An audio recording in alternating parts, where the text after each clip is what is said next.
Good evening. Welcome to the regularly scheduled meeting of the Jefferson County Board of Education on Monday, November 9th. And if you'd please join us for the pledge. I pledge allegiance to the flag of the United States of America and to the republic for which it stands, one nation, under God, indivisible, with liberty and justice for all.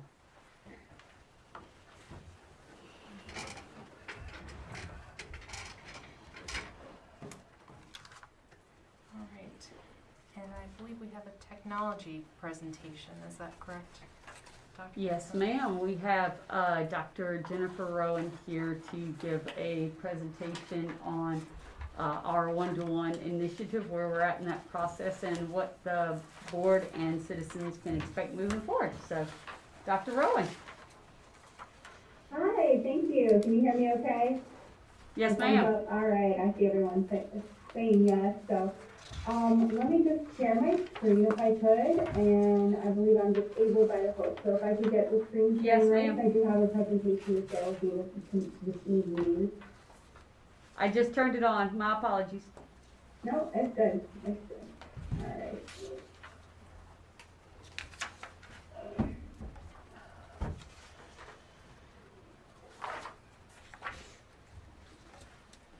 All right, so you should be able to see my screen now, and we're going to talk about ubiquitous learning environment and sustainability. And all that really is a ubiquitous learning environment means that it's extremely easy for students to have one-to-one, device in hand, internet everywhere, so that they can get their learning accomplished.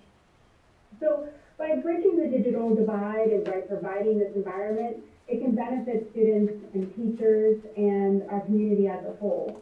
The access to information and creation tools, the evolution of the internet has drastically changed our society, and we can definitely tell that within the last few years.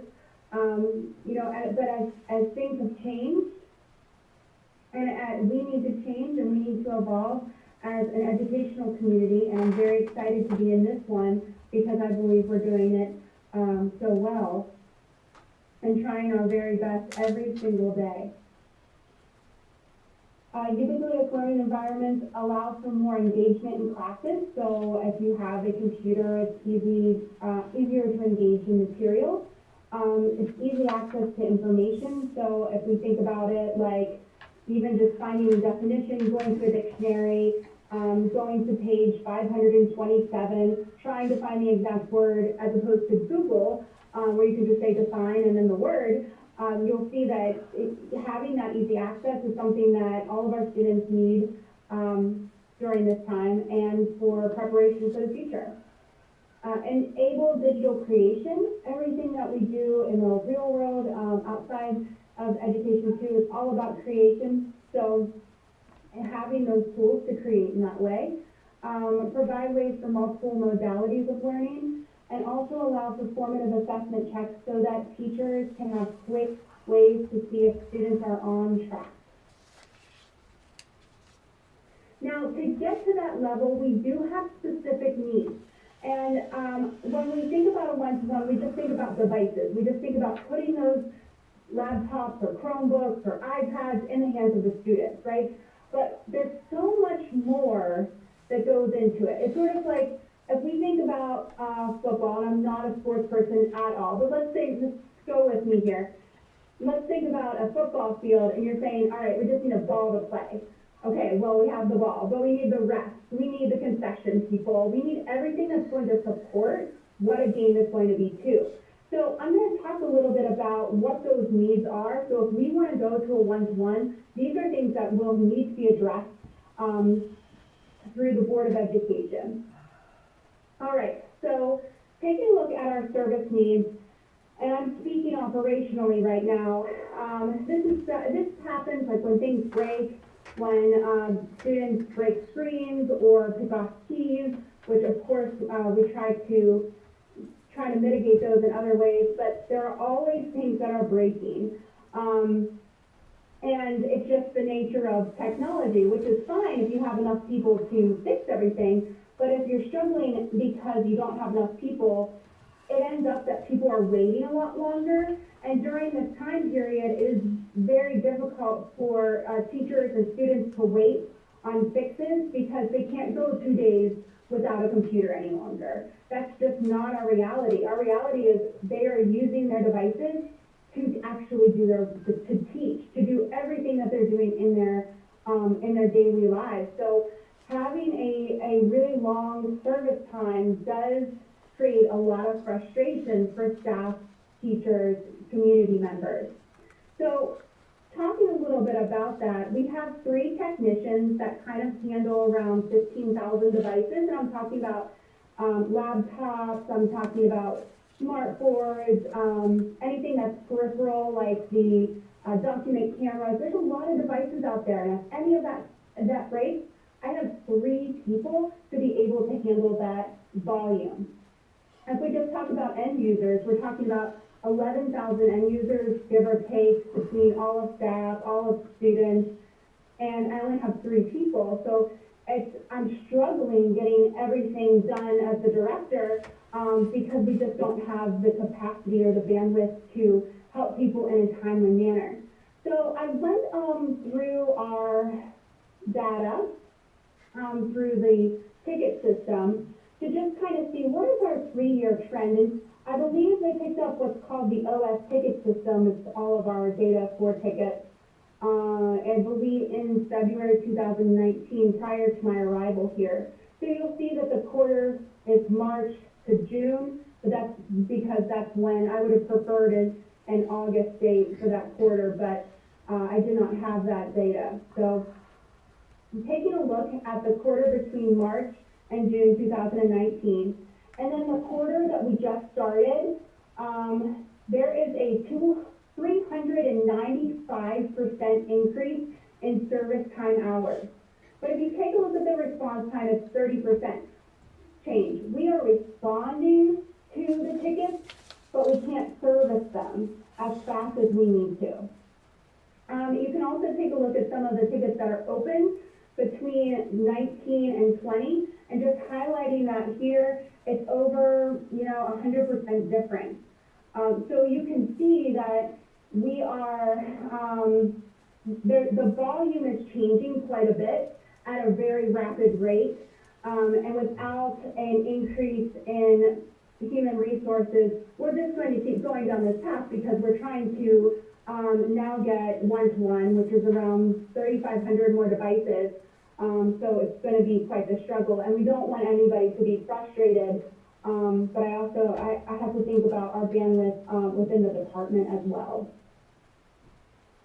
So prior to this data, I also wanted to showcase that I did pull the principals prior to the pandemic. So these next few slides are going to talk about a survey that was done pre-pandemic with the principals, and we had a 70% response rate to these questions. So principals do expect the use of technology in school, and this is prior to the pandemic again. And it was a Likert scale, so 1 would be strongly disagree, 5 is strongly agree. So you can tell 100% of our principals are between 4 and 5. They strongly agree that they need to be using technology in school. But students don't always have all the tools that they need to be successful to integrate technology into their lessons. So if we talk about this, we're seeing that 16% say yes, everything they have is they have it. But on the other side, we're talking 41% pretty much disagree with the fact that their students don't have the tools. And I'm so thankful for this board and for our team to notice that we do need more devices in the hands of students. Now we talk about technical assistance, and it was pretty good before the pandemic. But again, on the flip side, those 3s and 2s, I struggle with that as the director because I would rather that all be 4s and 5s. But if we're not having technical assistance or they're struggling at that point in January, I can only imagine how much they're struggling now.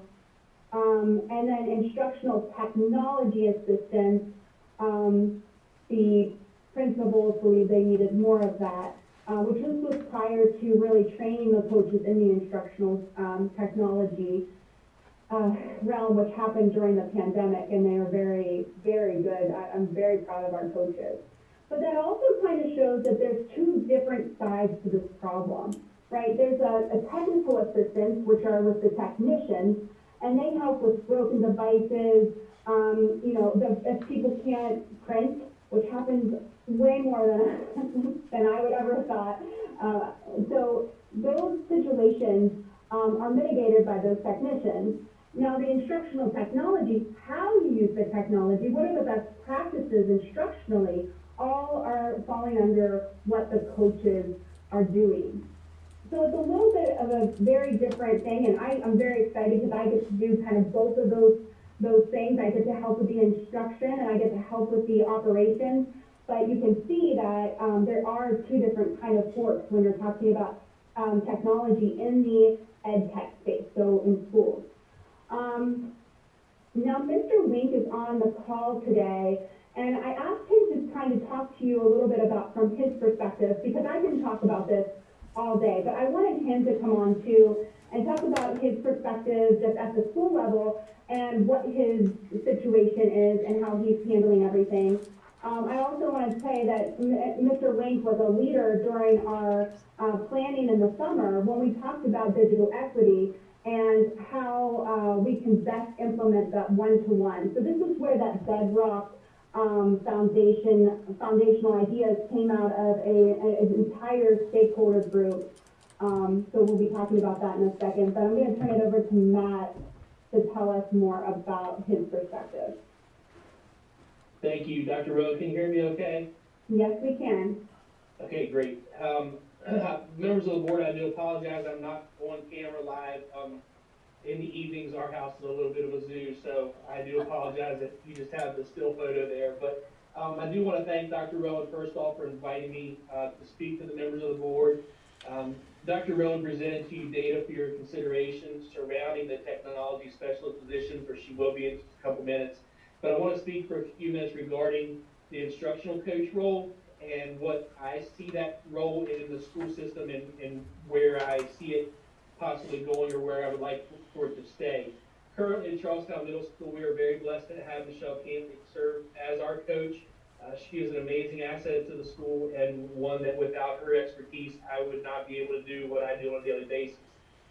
Her expertise and curriculum delivery are shared with not only the teachers at Charlestown Middle School, but also countywide with other coaches, principals, and also instructional leaders at the board office. The methods in which this is accomplished include virtual and in-person open office hours from 7:30 a.m. to 4 p.m., one-on-one sessions with educators, small group sessions, virtual PLCs, coffee chat administration meetings, and walkthroughs, as well as helping to support the morale of the school through monthly competitions around instructional practices. This methodology for the instructional coaches is one that is being rolled out countywide to hopefully emulate the growth and success that we have seen at Charlestown Middle School in the last 2 years. However, as a principal, my greatest fear is to ever encounter a downward slide. The staff at CTMS has built themselves up through unimaginable turmoil. They have grown, they have laughed, they have cried, and they have supported each other to be where they are today. Our instructional model in each of our classrooms is second to none, and it is that for two reasons: the instructional coach, as well as the willingness on the part of the teachers to learn. We have great visions at Charlestown Middle School for the future, and they are centered on the introduction of the one-to-one initiative, which I am very thankful that this board has supported. However, this one-to-one initiative is not an autopilot project. Its inception in the classroom will take the knowledge, practice plans, and continued support of the instructional coach, as well as the administration, to fully see it to success. If we were to see a reduction in the amount of time the instructional coaches could devote to their school staff, we will undoubtedly see a $250 paperweight in the hands of students and teachers, and that will diverge into digital worksheets instead of engaging platform-driven lessons. Technology does not replace effective teachers, nor does it make a mediocre teacher be a great teacher. It requires the instructional coach to continuously model and shape the instructional practices for the teachers. Finally, I just want to emphasize the hours spent by the technicians were pre-one-to-one status. We will be encountering an increase in the tickets to the technology department as more and more devices are put in the hands of our students. We cannot afford to jeopardize two things. Number one, returning to ineffective teaching practices we once had, and number two, the downtime will be created by the lack of specially trained individuals to keep these devices in the students' hands. I look forward to the great things that our students and staff will accomplish with effective coaches as well as technicians who can keep the devices into the students' hands. Thank you, Dr. Rowan. Thank you, Matt. I really appreciate that, and I want to highlight just one thing that you really said that stuck out to me, and that was that the technology will never replace good teaching, and that's the forefront of our model, and that's the forefront of our thinking. The student relationship with the teacher is extremely important. Okay, so to make this a reality, here are some needs that we're going to have. And we're talking about support and hardware here. We just talked a little bit about the instructional needs with the fact of an instructional coach and the way that they're handling it. It's more about how to teach in this environment, but then the hardware and the support is needed as well to keep it running. And I am requesting 2 technical support positions to be created, and that will bring our ratio 1 technical support professional to 3,000 folks or devices. I think I have it at the end here. All right, and then a stipend for a WEVIS contact. We do already have a WEVIS contact that we contract through Epic. But this would be taking this on and putting the stipend in the hands of a technician, well, a system support person that we have already here. Device costs, of course, we're going to need to purchase the devices. Hotspots that we've been piloting and found one that we think is the best one for our area. And the learning management system, so that could be Zoology, Canvas. It's going to help mitigate some issues that we're seeing with visibility for our principals and our community. And a climate-controlled area to make sure where we have the devices stored is going to be appropriate and climate-controlled so that we don't have melting devices. So the breakdown of costs. So based on the $2.5 million that Beth has allocated and discussed previously, we can see that this can happen with reserve for issues that may come up during the course of this time period. The idea is that we would have the 2 technical support positions, 2 40-day. That figure is based on an associate's degree with 5 years experience. The stipend for the WEVIS contact, 3 to 12 devices, and we would like to order those as soon as possible. If we think about it, and we need to order, the longer we wait to order, the longer we're in line. Everywhere in the world, and it used to just be kind of the U.S. who picked up Chromebooks. It is now the entire world due to the pandemic. So the wait time is longer and longer. So the faster we can order things, the faster they can get in product. K2 device pilot.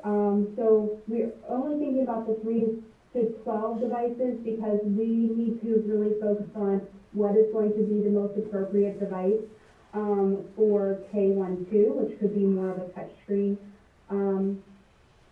The T9 Franklin hotspot. K2 devices. After our pilot is completed, we would like to choose a standardized device. The learning management system, we are starting to look at them more in detail this week. Again, we did not want to change our learning management system. We're using Google Classroom right now, but we didn't feel like it was an appropriate time to change it during the transition into this school year. And I believe we made the right choice in that because there is a lot of issues that other districts are facing when they're trying to implement a new learning management system without proper professional development and time. And also the climate controlled area for storage and maintenance. This is going to take the area that we already have in place, which is our configuration room at the transportation, but right now it doesn't have air conditioning, which creates a few issues. One being just it's very difficult to work in that space because it does become very hot, but also because if we put our products in there and it becomes very hot over the summer, the devices that we get could, melt if they're sitting out there. We do not want to, have that happen. Now, we did review purchasing versus leasing these devices. If we purchase it outright, it's around $887,832, give or take. But that's just purchasing the rest of the 312 devices. You can do a fair market value annual lease payment or a $1 annual lease payment. Now, just to kind of talk about these leasing agreements, everything that you see here is through Trinity 3. Trinity 3 is on a national contract called the TIP contract, which we are members of. And they have what's called a premium warranty, which allows for any damaged device to go back to them, or they can give us parts on site so that we can fix it. So one of the biggest things that we're going to see, and we're already starting to because we do have a lot of devices out there, are cracked screens and different keys. Keyboards, those are our major two, and the third one, which is probably number one, is the charger cords are really important too. So that premium warranty allows for the product to maintain its value, and also to make sure that when kids break things by accident, we can provide them a device. So the difference between the two leasing agreements, the first one is the fair market value, which means we lease for 4 years, and these are all 48 months, so 4 years, and then we would give the product back.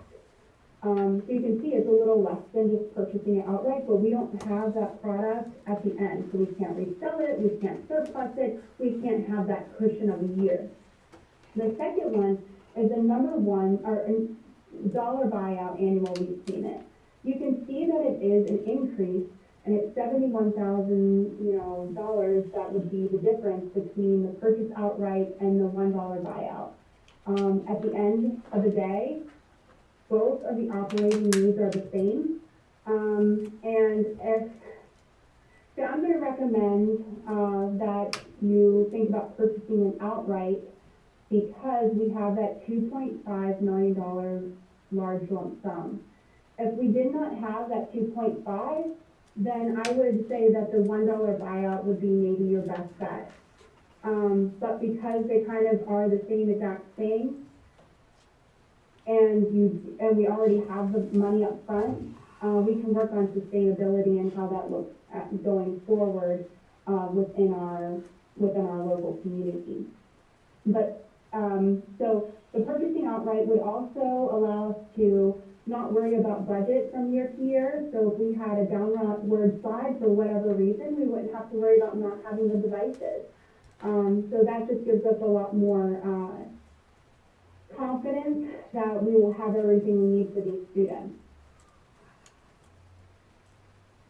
The support, so the two technical support positions, again, are 240.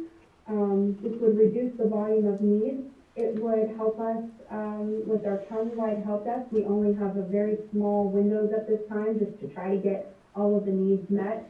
Support additional devices, it would be one technician to 3,000 devices at that point, which is more manageable. But if you do look around surrounding states, Kentucky had 1 to 800 devices.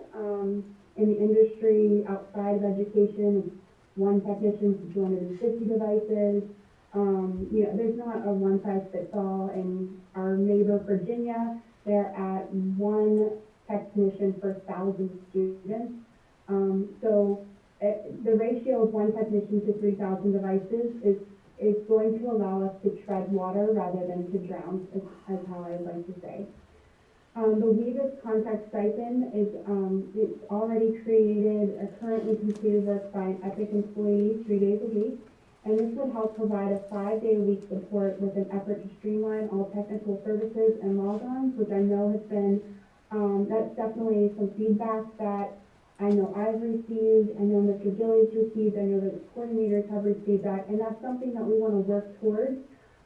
It does take a long time, and again, this is really it's a 4-year process that before this, I would say, oh my, this has to take 4 years, but now I feel like we have such great momentum and great need that we are at the place where we're doing great in keeping up with everything, but the logons and that service, that takes a little bit more finessing and a little bit more time. So I would think that we would have more of a single sign-on solution by maybe a year or so, because we have to work with a lot of third-party vendors. But we are starting the process, and we are talking together and trying to work together to see what's going to be best and how we streamline everything as best as we can. Because some curriculum companies do not support a single sign-on, and some do. So we have to go through each and every one.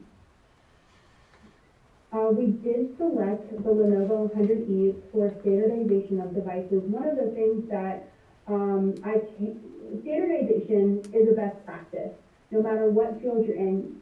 Think about it like this: if you have 20 people in front of you, like a teacher most likely will have 20 to 30, 10 people have iPads, 10 people have Chromebooks, 5 people have Windows devices, 5 people don't have anything at all. When you're trying to explain even just how to get somewhere on the device as a teacher, it's going to take more time out of your day to explain how to do something than it is for them to have instructional time. So that standardization of devices is extremely important, not only for the operational side, because we can get parts easy, we can fix them faster.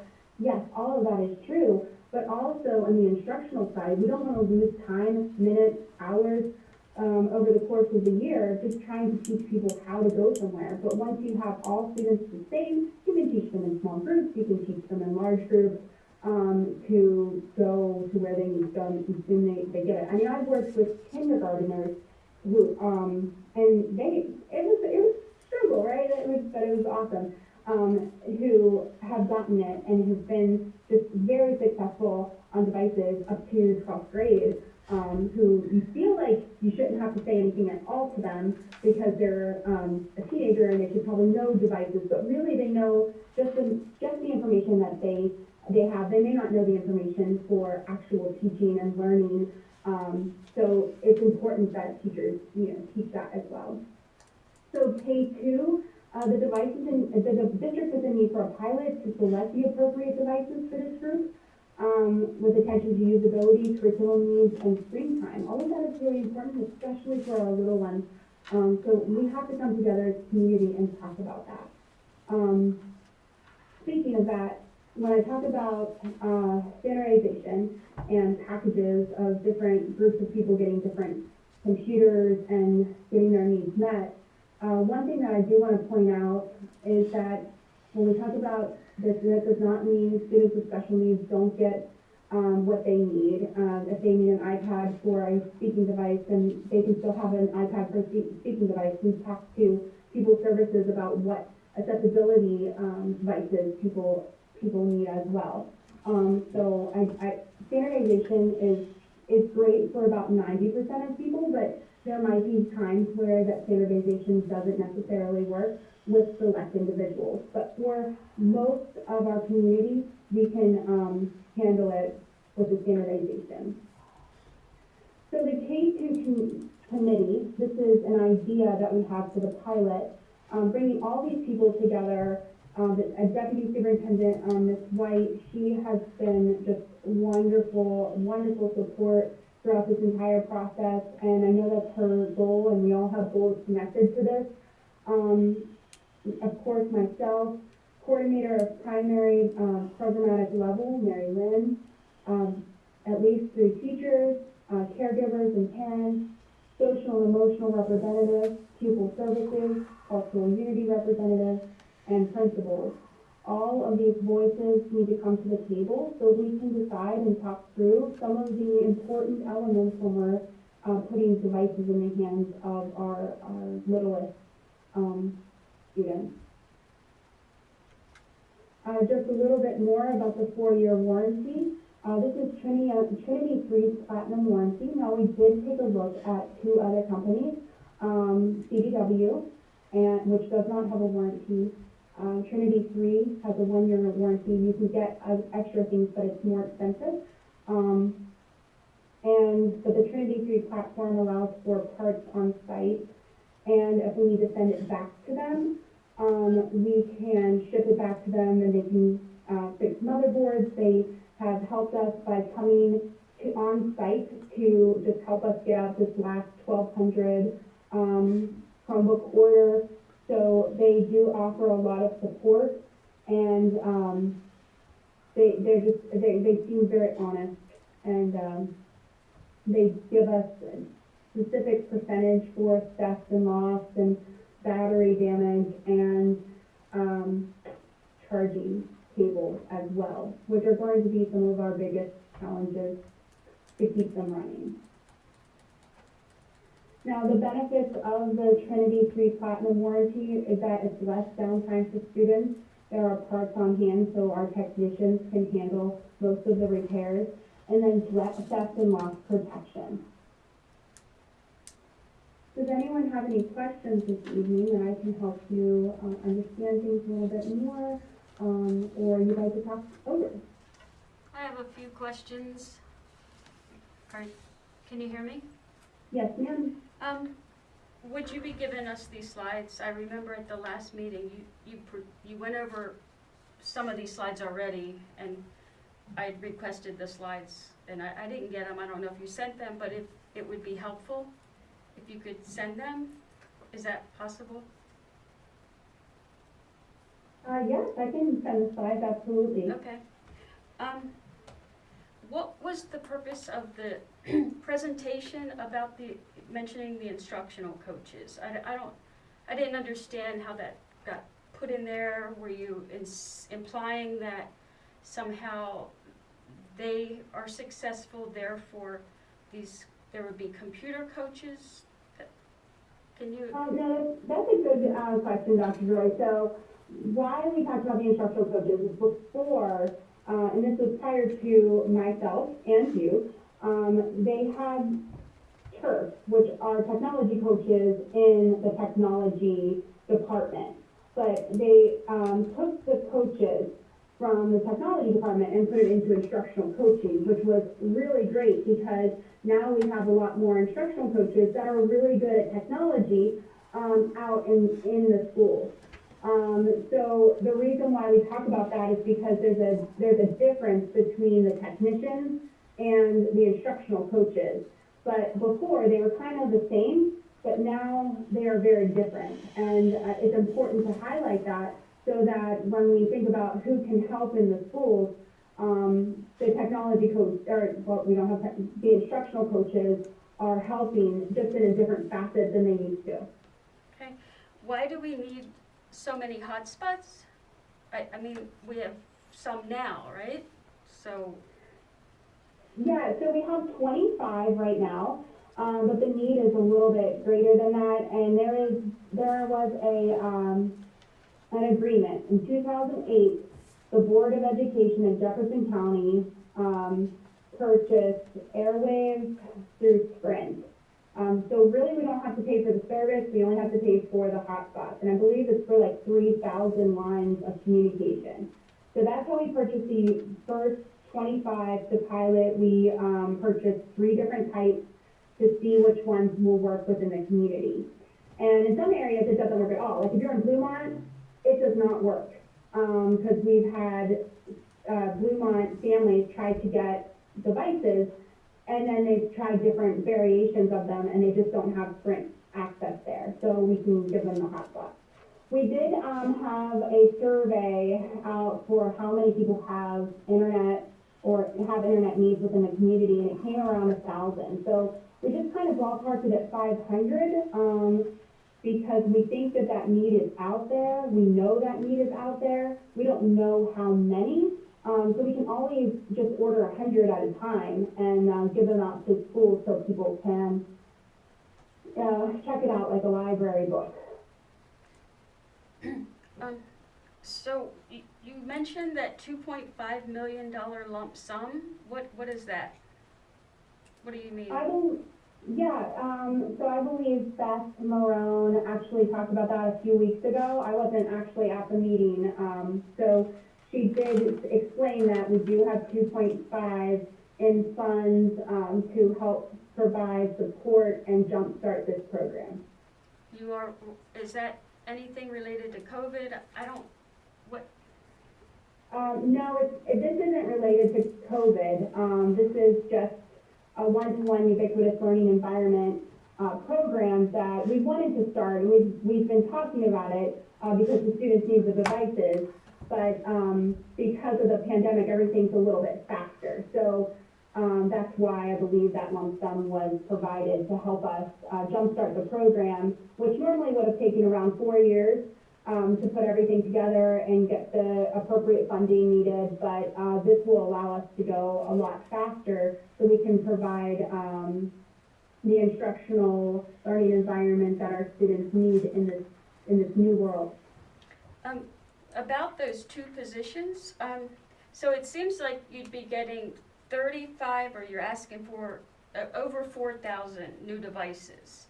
So that's the 35 for the secondary, and then I don't know how many you had there for the lower level, K through 2, but so, I mean, I don't see that there's gonna be a lot of breakdown with these brand new devices. And if you're is that? So there will be, because we're working with middle school students and elementary students going back and forth between home and school, and just going through one-to-one adoption myself. I actually helped start a program in a Virginia county. It does happen, and we had a lot more staff there, and it was still difficult, but absolutely we're going to have breakage, and we do have a lot of background work that we have to continue because most of the stuff has been kind of pushed to the forefront. We are trying to respond to the biggest need as it comes across our desk, but that means other things have to be pushed back. So it's just hard to conceptualize pandemic and, post-pandemic need, correct? So there would be a different need. So it'd be the tech person maybe helping people to get online for their classes, but then, post-pandemic, it's repairing the computers. Is that correct? Well, it could be. It absolutely could be. So I really like the idea of that evolving technician, right? Like, technology is always evolving. So as a technologist and within my department, all of us are learning all of the time. And we have to change and adapt to what the needs are. The next update, the next big thing, whatever Mr. Dilly and his staff say, this is really great. We need to make sure that this is great for our kids. How do we make that happen? Well, that's what that staff does. We adapt all of the time to meet the needs that we need to. When are you foreseeing this to start, this need, where you're going to have all these computers and the tech? When do you foresee this starting? You mean like the new positions? Yeah, just everything. All these computers and new positions. Like, what's the timeline? Okay, so we already have 1,700 devices that we're waiting for. And the vendor, Trinity 3, said that it would be here by maybe December. Now, they are in a push, so we don't necessarily know when that shipment is going to come in. And that is very typical for school districts right now across the nation and across the world. It's kind of we're in this holding pattern. But we're already in line for those 1,700, so I'm hoping that they come before December. Then this next order for this 3,000 and some, we want to put that in as soon as possible so that we can get in line for the rest of that 3 through 12. So that's going to be a ubiquitous learning environment 3 through 12. And then at the same time, as we're waiting for all those devices, we have a committee that we're starting to form in January, so that we're getting information and doing research on what's going to be best for our students in K-1 too. Okay. So you don't really know yet what type of computer for the K2, correct? So you don't really know, because you said it was gonna be, you're doing a pilot, right? Is that right? Yes, so I don't feel like it's my role to say this is what we need to use. I believe that this is a collective decision, and it needs to be focused on through different perspectives. So that's why we want to come up with a committee and do a pilot to try to figure out what is going to work best for our students. And then that decision would come down to a committee. And then it would, of course, be brought here to say, hey, this is our recommendation, this is what we're going to do going forward. Okay, thank you. Any other questions or comments about the presentation this evening? Jen, I have a question about, do we have any idea what our needs are for this, like the smart board connections, and how, I know that because we had to get so many devices in the hands of kids so quickly, we took a lot of the stuff out of classrooms. We also have the issue of some of the schools, especially at elementary level, we had the cows. Most of those cows were Macs because that was the guarantee, at least at one school. That was the choice. So, which is okay, but I do agree, I think we need a centralized thing that can be managed, and it's one choice, and how does it manage? That being said, as far as the teaching staff utilizing one device with a smart board, some of those were taken away, some were given back, then we were trying to make sure that all teachers had them. Are they connected? Is that part of the bandwidth that we need as far as a technology person to be able to make sure that all of those, because right now if those can't be utilized, then it's not really any good to me either, is what I'm kind of hearing. Yeah, that's a great point. So one of our, because we didn't have enough staff, we had to make some really strong priorities, right? So our biggest priority was getting devices in the hands of students. We took existing hardware, turned them into Chromebooks so that would be filtered and safe for students to go home. That, of course, took a lot of time. So I have one technician who was working primarily on those Chrome devices, or turning those devices. That saved us a lot of money and gave us devices in hand at that time. So that's why we decided to go through that path instead of just waiting and in the holding pattern where we would have nothing. We would have absolutely nothing going home. So now that we have that was good. But then I had one person on tickets and another person that was working on iPads in the background too. So iPads and Apple products are extremely difficult to manage. So that is something that does factor into all of our decision making.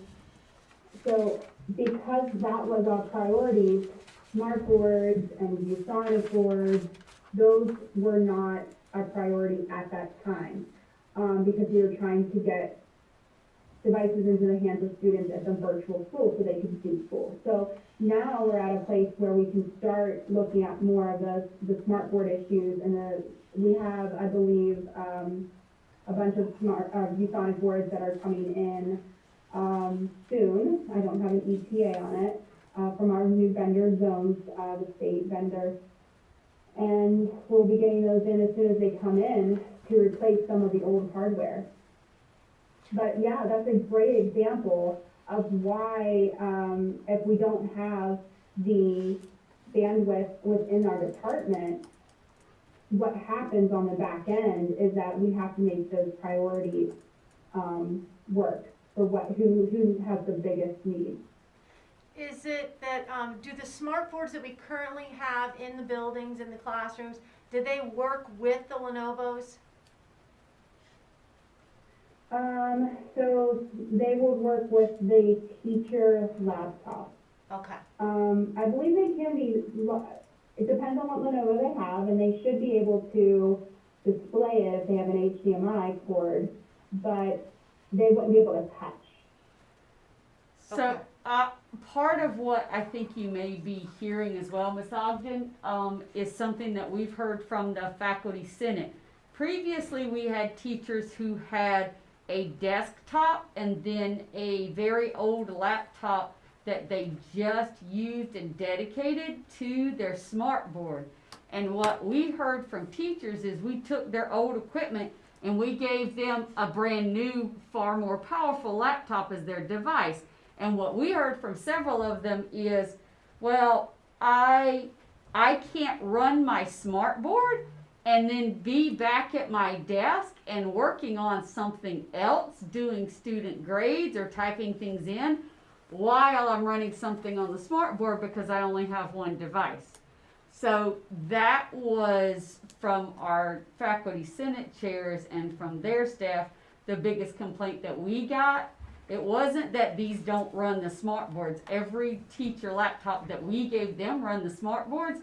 They want two separate devices because many of them, they had one old device that was nothing but running a smart board, and then they had another one to work on at their desk. So that's turned into a bit of us just working through with the teachers and explaining, if you're running something through the smart board, then that's what you're doing at that moment. You're not going to be able, you're right, you're not going to be able to take it back and work on something else at your desk. So. And yes, thank you so much, Dr. Gibson. That did occur. Not only that, but we couldn't provide two devices when students didn't have one. right. And they were in virtual school. So again, that came down to our priorities when it didn't make everybody as comfortable as I would have liked, but at the same time, we see it at the district level where there are needs, over in left field that maybe someone doesn't even know that it exists. So that was occurring as well. And we did have a memo from the state superintendent that was having us take out devices that were all Windows 7 because it was open to a lot of malware, and it had really struck two counties in West Virginia with ransomware, and that can cause the board and our community a lot of money, a lot of time, and a lot of lots of data, all of which are horrible. So we definitely took care of that situation. Some of the devices may have been Windows 10, but honestly, they probably shouldn't have been upgraded that way because the devices were end of life. And end of life means that, and I would say we're sunsetting them, which I think is a nicer way of putting it. But I always say end of life because we can't upgrade them, we can't get parts for them because they're not made anymore.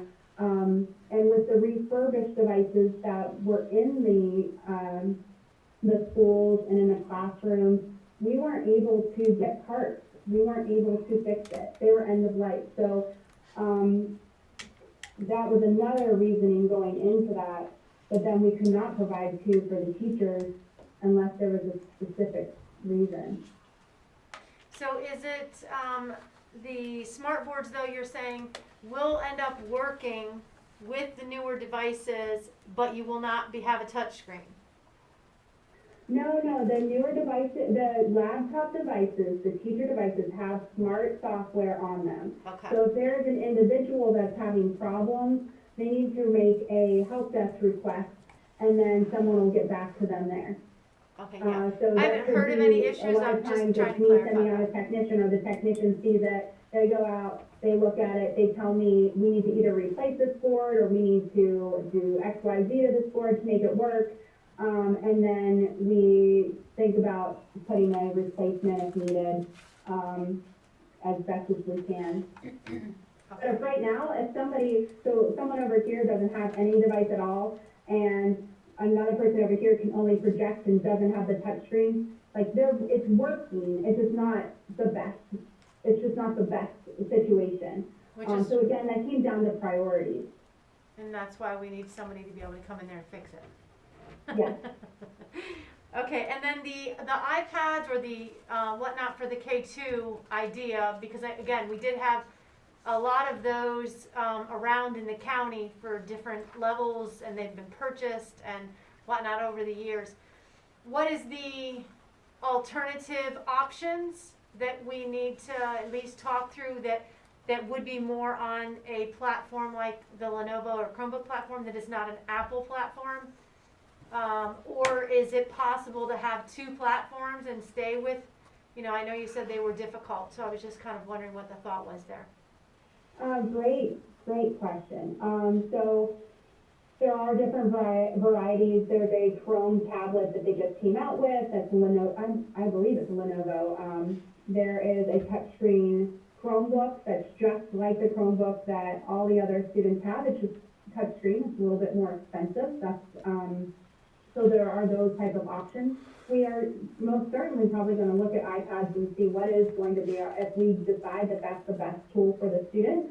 And again, that would be a committee decision. But one thing that's really important to know about iPads is that when we purchase them, and it's the same thing with Chromebooks, it's sort of like the way everything's going, but when you purchase them, you only get a few years out of them. And then you either have to surplus them, you have to sell them. So we have iPads right out that have never been replenished.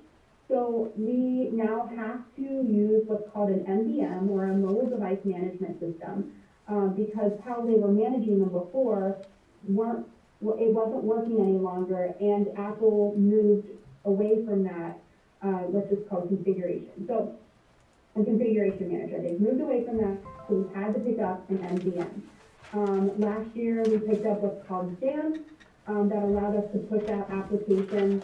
And then this year, the state of West Virginia allowed us to use their Intune license, which saved our district, I believe, $18,000. So we changed platforms because it was free, and it's a good product. We went and saw it before we decided to do that. So we do have an MDM set up for Apple products. But part of the issue is that the Apple products that we have in the district are so old now that they can't even be updated. The apps aren't made for the iPad any longer. So if you're familiar with phones, you can only update it so long, and then it's obsolete. So that's why it's really important that we do have a plan going forward as well. So that would be part of what we talk about in our committee.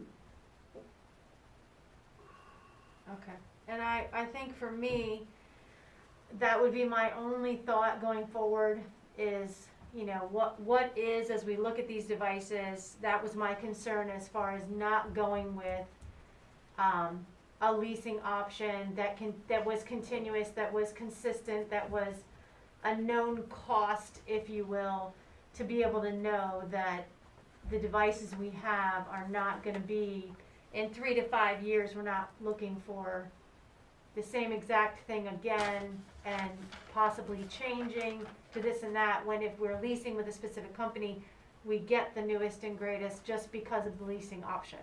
So that I feel like we haven't really had good discussion on.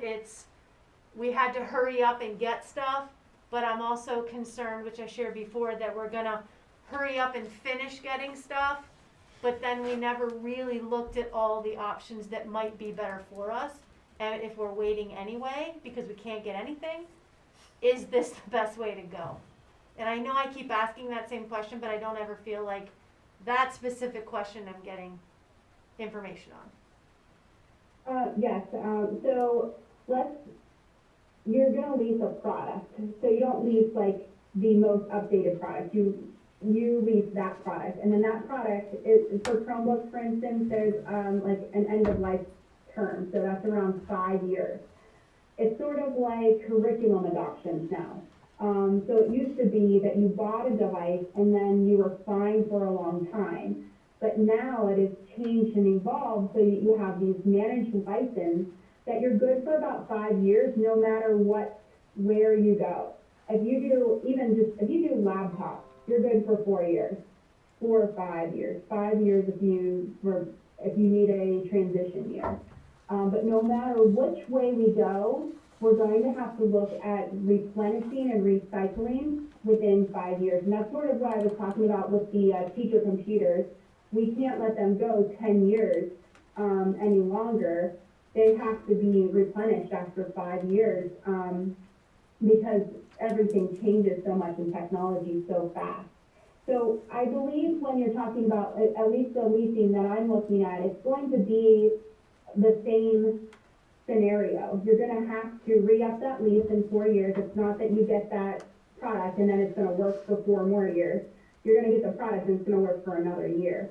So it's kind of the same in my opinion. But it's because of that change in the management license, and that has happened within the last, I want to say 5 to 7 years in educational technology.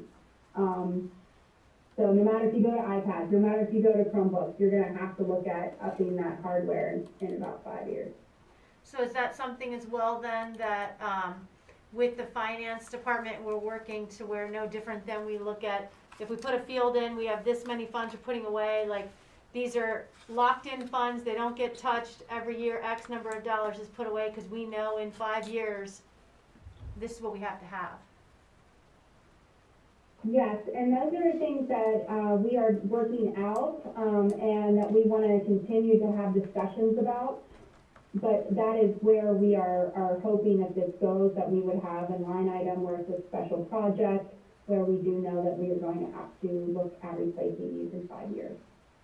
Do you or Mr. Dilly see that textbook adoption monies that come in would be something where the state would allow us those types of things because they will go so electronic? Or, I mean, I know you're still purchasing the license for that, but is there a savings, it seems to be, with that?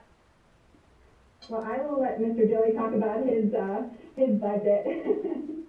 Yeah, with the textbook adoption, what we're seeing is really a mixture, but as you can imagine with textbook adoption companies, they're finding ways to increase the cost of online resources and what they're bringing to the table. So as far as cost savings, we really haven't seen a lot of that manifest itself because unfortunately what they're doing is they're building out the various costs for various reasons, and so they're definitely making it challenging, but we are seeing more and more requests for staff to move away from traditional textbooks to technology devices and software. So we are trying to support that work, and it does go hand in hand with what Dr. Rowan's working with, and I think it will continue to expand as we invest in our one-to-one initiatives. So, but as far as cost savings, we haven't seen a lot of that come forward yet as far as the textbook companies.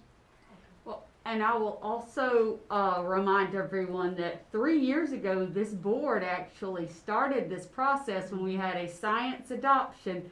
And rather than simply go and buy classroom sets of science books, they allowed committees of teachers to sit down and build out packages and let every school decide for themselves. And that started this migration away from, so a lot of them, they bought maybe one set of classroom textbooks for the school, and then they bought lab equipment, and then they bought a cart of iPads with some new science apps on them. And so they started getting used to mixing and matching those resources instead of just the science textbooks. So filling that void, I don't, to Mr. Dilly's point, we didn't see a lessening of the demand. We just saw it shift from this format into another format. And on some of them, I will also say, we've been required to purchase the actual physical textbooks to get the digital resources. So they're making sure that their revenue stream continues. Let me say that. Yeah. But that was a good move 3 years ago to do that and get them going down that path. I think the art adoption did the same thing, Mm-hmm. Yes, ma'am. if I remember correctly. Yeah, Judy comes. I have a couple more questions. Okay, is that okay? Yes, ma'am. Of that 3,300 computers, are any of those teachers' computers? These are all student computers? Yes. Yes, those are So all we student haven't gotten computers. into these numbers of teacher computers needed or anything, correct? Is that right? I think they did that. We already first. did Yes, that. yeah, all of the teachers received new HPs this year. I just wanted to make sure that I had these numbers right. So you said you ordered the 1,700 of that. And is that of the 3,300? Or is that in addition? That's in addition. So we have around 6,700 students in 312. So that would cover the rest of what we have to do to make everyone have a computer in 3 through 12. The 1,700 was actually funded by a grant from the state of West Virginia. That was a collaboration between Mr. Dilly, Dr. Eversole, Dr. Gibson, myself. They gave us $450,000 to purchase those devices. Okay, so I'm sorry to ask again, but this 2.5 million, it sounds like it's already earmarked for this program. Is that correct? Or, and what is that? And where is that coming from? I can go back and find the board meeting. I think it was maybe your October board meeting at which we did the budget and carryover presentation with you and how we asked that you expend the funds at that time. And that $2.5 million was in that presentation for those purposes out of the general fund carryover moving into this year. So I Yeah, I'm can just send trying that to you again if you'd like, ma'am. Yeah, I'm just trying to clarify, is it earmarked for this specific project? Is that what it was? Yes, ma'am. And that's nothing to do with COVID money, correct? Correct, yes, ma'am. Okay, thank you. My concern is that we're gonna have to be very disciplined over the next couple of years to put back X amount of dollars. So when we're not faced with 5 years from now, a lot of money we need to replace these with. And what's likely to, Absolutely. We would definitely need to be disciplined and stick to a schedule to help us within the next 5 years.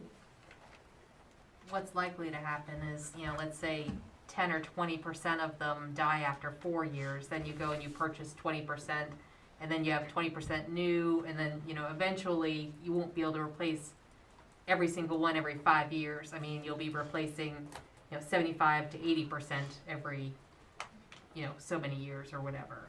I'd feel more comfortable if we were in a cycle like that, to be truthful with you, that we were replacing 20 to 30% of them a year, because we're gonna have to be disciplined financially to do this in 4 or 5 years. Or knowing that when we have the budget presentation every year, that it's clearly lined out exactly what monies and where is it gonna come from, that is happening. So And that it's we have that. untouchable. Yeah, yeah, That's the key.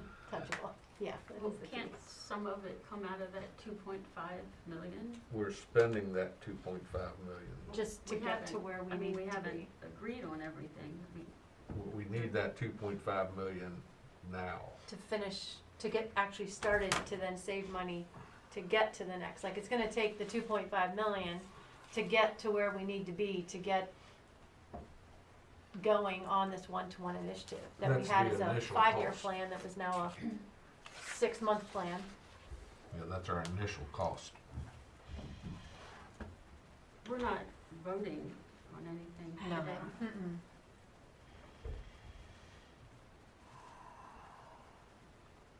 Thanks, Dr. Rowan, for all the work that you put in and the hours and tracking some of those numbers so that we know what our needs are and where they need to be, and, you know, again, just knowing that the way those job descriptions are written, if, you know, if we get to that place of those types of needs as well, and looking at some of those alternatives that we may have and that we may need for providing the needs to the school or the needs for the parents or whatever the case may be, and fixing the actual hardware things in the buildings as well as things in your, you know, in the outside, so. Thank you. Well, thank you. I appreciate your time this evening. I'm just really excited to work towards this goal. Thank you very much. All right. Madam Superintendent, do you have any comments this evening? Just a few. I think first and foremost, since our last meeting, I have to have a huge thank you to our citizens in Jefferson County for the passage of both our levy and our bond by significant margins. And I attribute that entirely to the very hard work of our staff and them seeing the services that their children are receiving, and really giving their stamp of approval for their services. And per our discussion tonight, we would not be having that discussion if we did not have a levy. So thank you for that. Also, I want to thank everyone for their patience and for their support as we continue to work with the West Virginia DHHR and the West Virginia Department of Education through the color coding system and through the tracking process. As some folks may have seen today, we are in orange with some of our numbers trending towards red. We have our staff prepared. We send them out regular reminders and practice. We've had the first school closure, not because we had an elevated number of cases, but because the staff at JCHD they're so significantly understaffed that they are struggling to keep up with the very stringent contact tracing protocol. And we'd rather be safe than sorry. So thank you to everybody for their patience while we continue to work through that system and keep everyone safe. Also, you'll see that we have on the agenda the Deputy Superintendent for Instructional Support and the Deputy Superintendent for Operations. At our board work session, you saw that the new evaluation system for the board requires that once a month there be various aspects of report out on those different subject matters. So our advice moving forward is that the first meeting of the month you have an instructional support update, and then the second meeting of the month you have an operational update, so that you can focus on each one of those and give them the due diligence. And for each one of them, it's not every other week that they're coming back and saying, we got this far. Once a month seems to be a pretty good time. However, we wanted your feedback on that, and they both came prepared with a brief update this evening. But if that works for you moving forward, we do instruction the first board meeting of the month and operations the second one. That sounds sufficient to me. I mean, I won't turn down the updates this evening, but So that said, those are all of the comments that I have. Thank you. All right, I guess it's my turn to kick in for my update.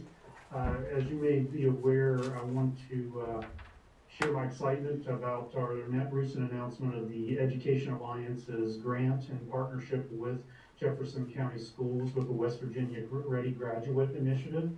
The Education Alliance has partnered with West Virginia Public Broadcasting and 84 Agency to recognize 3 business and school partnerships who work together to develop West Virginia Ready graduates. The Education Alliance and Leadership West Virginia convened a group of educators, business people, parents, and students to examine today's job environment and create a portrait of well-prepared, life-ready West Virginia high school graduates. Jefferson County Schools is proud to announce our recent grant approval and partnership to bring virtual job shadowing experiences to our students, to enable our high school students the opportunity to participate in this critical work. My hope is just the beginning of a foundational endeavor to ensure our students are successful in the modern knowledge economy. The curriculum department is also currently working with our schools on the request for transitions from the semester for caregivers. We plan to have notices out to parents by Friday for elementary families and by Friday, November 20th for middle and high school families. We are working with them to try to ensure approval for as many requests as possible, but safety remains paramount as we continue to finalize decisions with those schools. We also began this week and then moving into next week are beginning our assistant principal support program. I think sometimes we forget that just as new teachers come on board, they need support. We also want to support our new leaders as we move forward. Myself, I go out and work with our new principals, but we have employed some of our recently retired principals to assist some of our new APs out there and just helping make sure that they have somebody to bounce ideas and work with so that they're as well prepared and able to navigate the many challenges of being a school leader. And we want to make sure that they can meet the many challenges and have the longevity and success in their careers so that they'll be longtime contributors to Jefferson County Schools.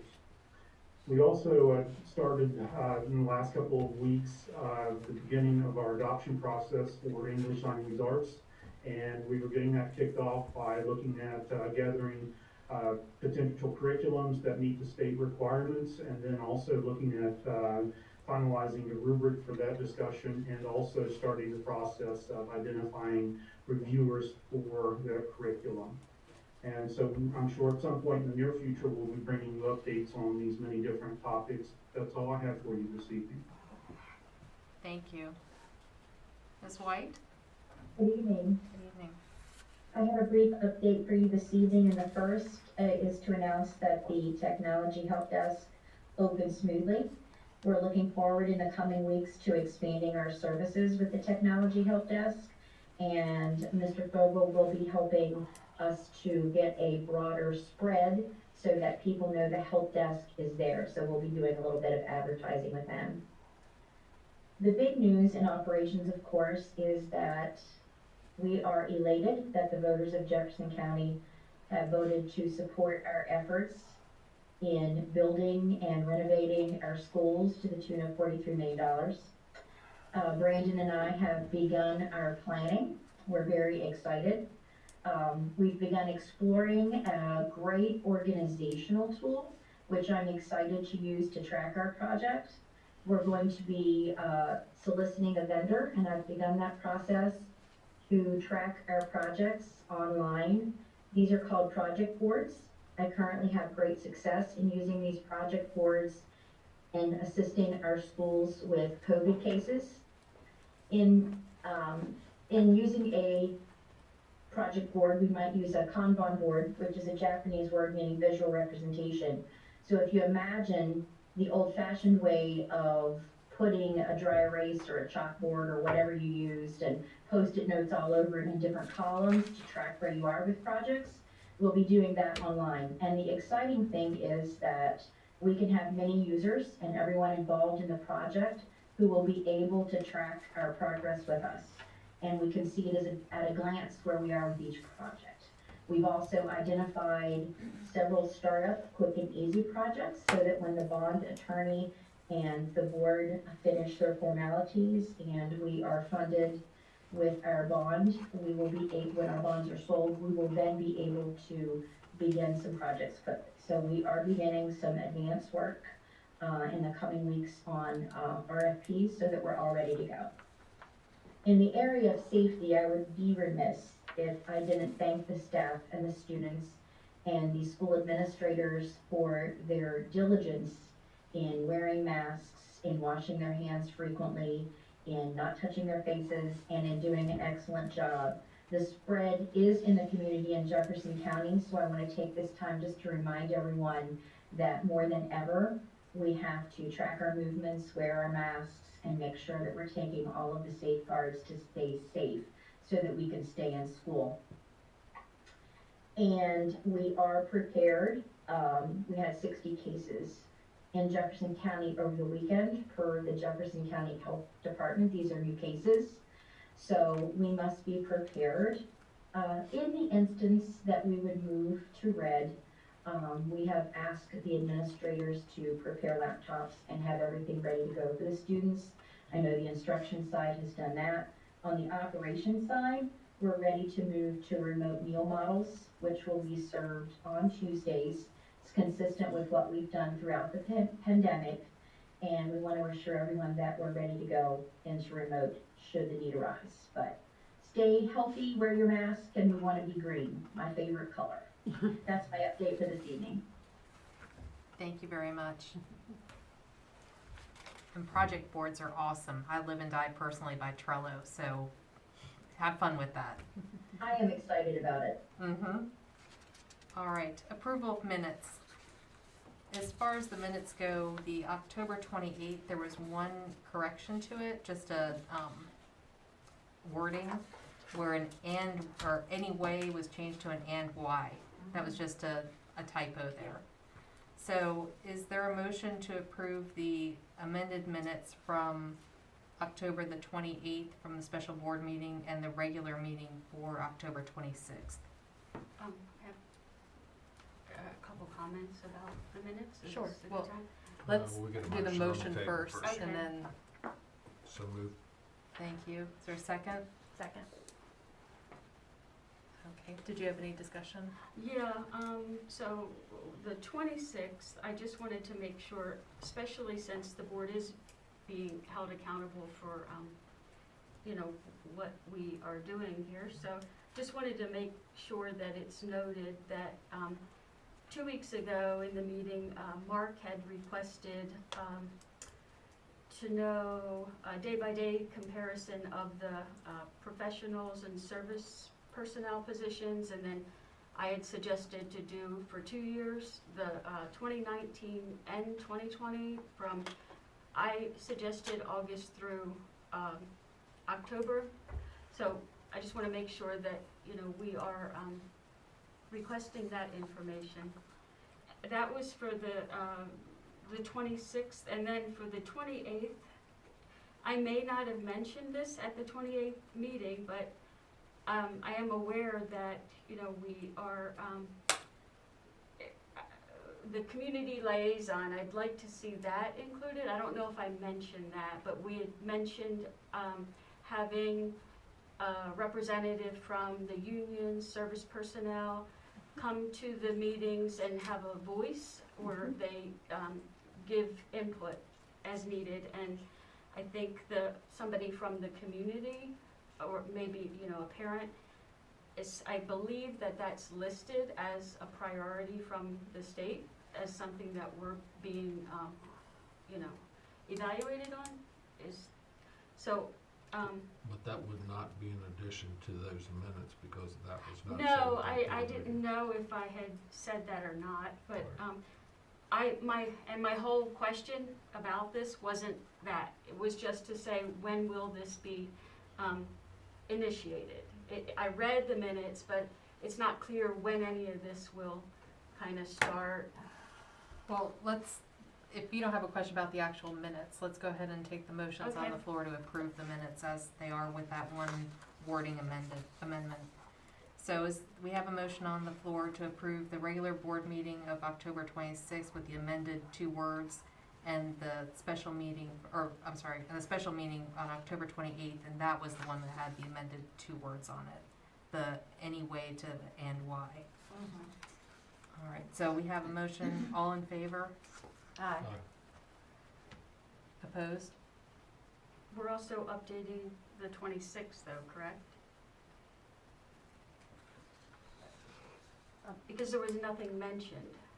That was what we, there was nothing mentioned about the request to provide the board, because we had mentioned that in the meeting, that there was a request from the board to have that provided. And I was just wondering why it wasn't in the minutes, and I had asked Ms. Harder about it, and that's why I'm bringing it up, to make sure that that's included in the minutes.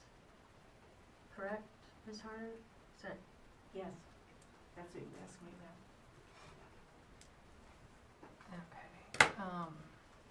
Should be amended But I'm for still- what your wording was, and I'm still not, it was not clear what I know what Mr. Osborne had requested. I'm not sure what you ended the up. only thing that I requested was that we have it for 2019 and 2020, not just 2020, because we don't know how to compare it if it's just 2020. That was what I had added to it. I asked initially for the month of October. As and between 2019 and 2020. just And for then- October. and And then you want for the Donna whole year? further, No, not the whole year, just what we can compare before COVID. We had said, well, we only have, August till October of this year, so let's compare it to August till October of 2020. Okay.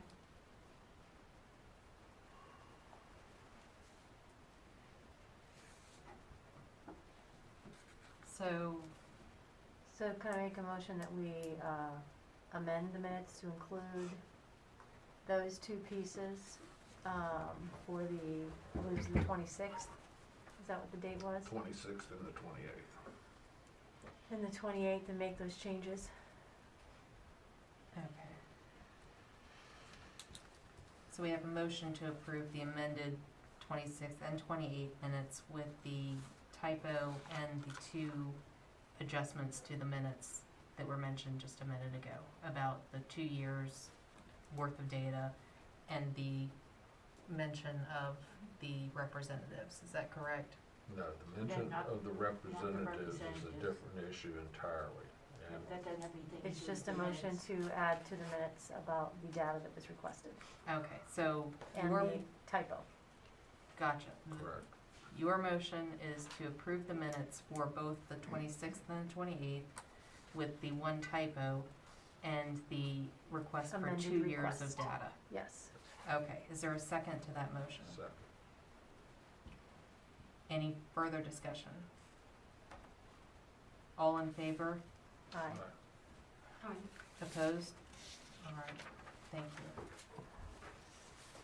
Okay, citizens' comments. This evening, we do have a couple, and if I could please remind you to just limit yourself to the 3-minute time limit. And hang on one second while I find it on my phone. First, we have Bobby Block.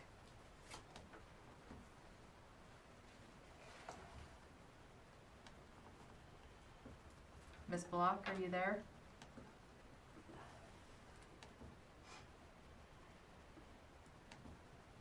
Can you hear me now? Oh, yes, ma'am, now we can hear you. Great, All right, whenever you're ready. thank you. Good evening. The children are working. Major issues include the water hazard and more school, and the pandemic challenges that increase the nutritional needs of children during COVID-19, navigation, online learning during the pandemic. I want to congratulate and glad that the school bond and levy passed. I understand that folks in the community have been told that once the new Ransom Elementary is built, that North Jefferson will be closed. Please be aware that the location of the new Ransom Elementary is still in the toxic trajectory of Rockwell. And closing North Jefferson does not release the BoE's legal responsibility to collect the water pooling on the school property. The contract signed with JUI still stands whether the school is open or closed. The BoE cannot deny that the water hazard at North Jefferson exists and poses a dangerous threat to children who live in the nearby community because of the lack of mitigation. It's a dangerous public nuisance. Evidence shows that a child can drown in less than 6 inches of water. The fact that the water has been pooling in front of North Jefferson for almost a year is totally unacceptable and hazardous.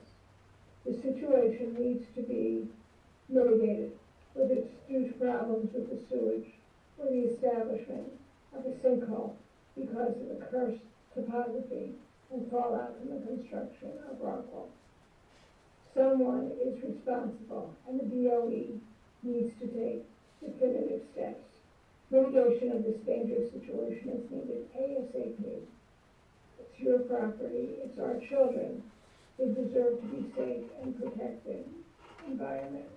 Please note that the denial of the pooling water, given all the evidence, is not justifiable. The long-viewed delay, there's a greater need for further investigation.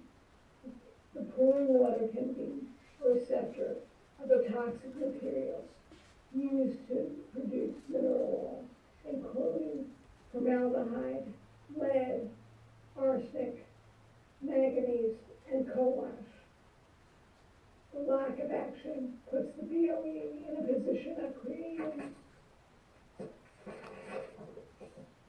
a discriminatory environmental sacrifice zone. The children are watching and crying for environmental justice. At minimum, the BoE needs to request that there be testing of the area and environmental programs such as the Mid-Atlantic Center for Children's Health and the Environmental nature. Praying Ms. Block, that was your, procrastination. Ms. Block, that was your 3 minutes. Thank you very much.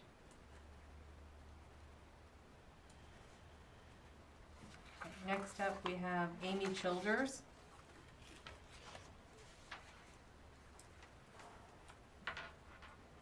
Hi, can you hear me? Yes, ma'am, whenever you're ready. Okay, thank you. I was just making sure I was unmuted. I want to start by saying that this meeting has been very educational to me as to what you all are up against this year, trying to educate all of our students, and that I know that it's really difficult, and I'm extremely appreciative of every effort that everyone makes.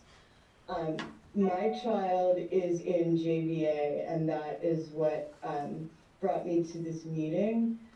We're having an incredibly difficult time navigating JVA, and it has been school like 24 hours a day in my house because of all the different platforms and the moving target, and everything seems to keep changing. And there are 3 of us here, and 2 of us have master's degrees, and none of us are being successful with it. I'm an occupational therapist that actually used to work for your school system, and one of my biggest issues and why I'm calling is that it requires an incredible amount of executive functioning for these children to be able to manage the way that this is being presented, and that it's not consistent with the evidence of what type of executive functioning should be, that children at that age should have. So kids at the ages of like 14 to 16 are just learning about planning and working memory. And at the age of 15 is when you just begin to shift attention between tasks and be able to control inhibitions. My child cannot navigate Teams and Google Classroom and all of these other different things. And now the assignments are showing up all over the place, and they're embedded in different places, and they're not easy to find on the to-do list. The teachers are saying that they're doing this to make sure that the children actually do the Google Classroom and not just skip over it. But we can't even find the stuff in there. My child's grades are not a reflection at this point of what he has learned or of anything that he's being taught. They're a reflection of whether his stuff has been able to be turned in on time. I feel that there's a huge divide between the kids that are in school and the kids that are in JVA, and I very much feel like JVA is an afterthought. So I just wanted you to know the parental perspective on this. My child's anxiety is through the roof, and it has caused him to shut down. And now, like, if he can't get into something quickly, he gives up. So we're not teaching perseverance, we're teaching frustration, and the teachers are not grading on the actual material. Ms. Childers, And Ms. the Childers, routine changes. Ms. Childers, I'm sorry, Yeah. that's your time. Thank you. Thank you. Thank you. Thank you. Thank you for everything. Thank you. I just wanted to see if there was a way to make it better. All right, next we have Susan Wolmodorf.